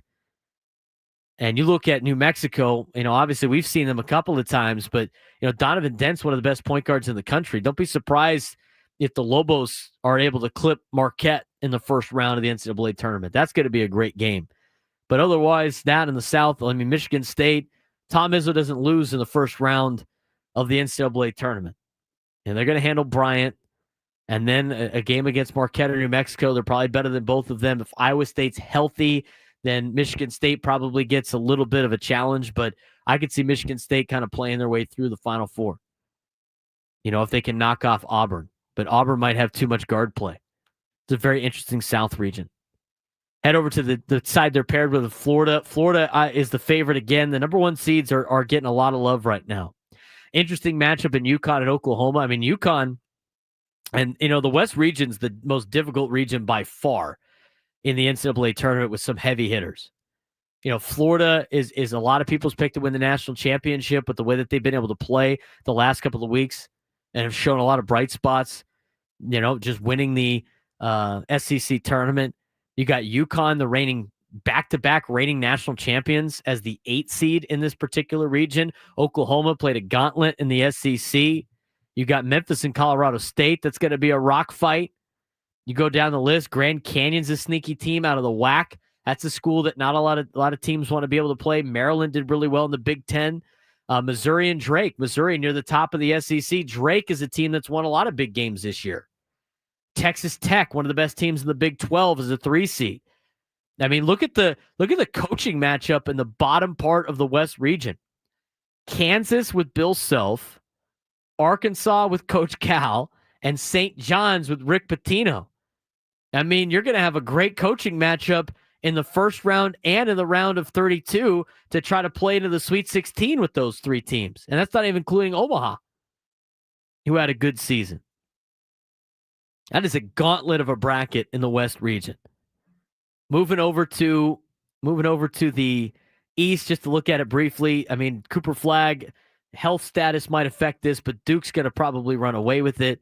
Mississippi State Baylor is going to be a great game, an 8-9 matchup. Oregon, don't test Oregon in the first round. Oregon Arizona matchup in the round of 32 is going to be great. BYU VCU is a great first round matchup. Wisconsin should be able to handle Montana. I could see BYU playing their way to the Sweet 16. Vanderbilt and St. Mary's. You got the machine that is the St. Mary's Gales. And I watched them in person. They are a machine in the West Coast Conference. Vanderbilt, using that strength of schedule, they've knocked off a lot of good teams this year, including Tennessee. A potential rematch between Vanderbilt and Alabama in the round of 32. St. Mary's, is that team that might be able to knock off Alabama. But that's a fun region up there in the East region. And then the final region we'll talk about before we preview Gwen and Chris real quick. Houston, they've been knocked out of the Sweet 16 the last couple of years. This might be the year that they finally make it to the Final Four. But unfortunately for them, they get Gonzaga or Georgia in the second round, which is probably going to be Gonzaga and a high-powered team in the Gonzaga Bulldogs at the West Coast Conference. And then in the bottom part of the bracket, Tennessee. Tennessee is one of the teams that meets all the qualifiers to be a national championship in terms of metrics of where they're at right now. Tennessee has a good chance to knock off Houston in the Elite Eight for an opportunity to go to the Final Four. That's kind of a brief synopsis of the bracket. You got a lot of great matchups in the first couple of rounds. The NCAA tournament should be fun on Thursday. Be sure to join us on Friday, live at Dave & Buster's. Coming up on Gwen and Chris, Dylan Cease, Connor Joe, Brandon Lockridge, and Jason Adam, all joining Gwen and Chris today. Going to be a fun day for the two as they get you ready for Padres baseball coming up at 6 o'clock as the Padres take on the Giants for a night game out there in Peoria, Arizona. Stephen Kolek on the hill tonight for the Pods, trying to battle for that final spot in the rotation. Working against Kyle Hart, working against Randy Vasquez. I mean, that's going to be a fun little matchup there, or battle for the final spot. We talked to Sam Levitt about it. It's still pretty much even. So a lot of college basketball talk, a lot of Padres talk. We'll continue tomorrow on the Braden Surprenant show. Let's weigh on that poll one more time on today's Do You Know Ball poll. Can you watch your favorite team at a watch party or a public setting? 56% of you said that you can do it. 43% of you say don't bug me. I'm gonna say you guys don't know ball on that. I don't like messing around with going to certain places with my favorite team in the biggest game that they got to play. San Diego Padres make it to a World Series. I'd love to watch it with all of you guys live at a watch party, but I'm gonna be a little extra nervous doing that than if I would watching any other team, at these watch parties. I don't mind watching San Diego State at a bar because I didn't go to San Diego State, but TCU football is a different story. I gotta watch alone. A lot of people that weighed in. Derek Sutherland on social media. Can I? Yes, but I prefer to be alone. RLA LOC Relic on Twitter says, as long as the game audio is louder than the crowd, I'm good. Christian says depends on the magnitude of the game. And then Frank the Tank WM on Twitter, depends on the game. I can watch certain in public, but other times I need to be focused and not have distractions. I'm the same way. Been fun talking to all of you. Padres baseball and NCAA tournament. Aztecs will tip off at 6:10. First pitch for the Padres baseball, 97 to the Fan, 6:05. Coming up next, Tony Gwynn Jr., Chris Ello, and Matt Scraby on Gwynn and Chris.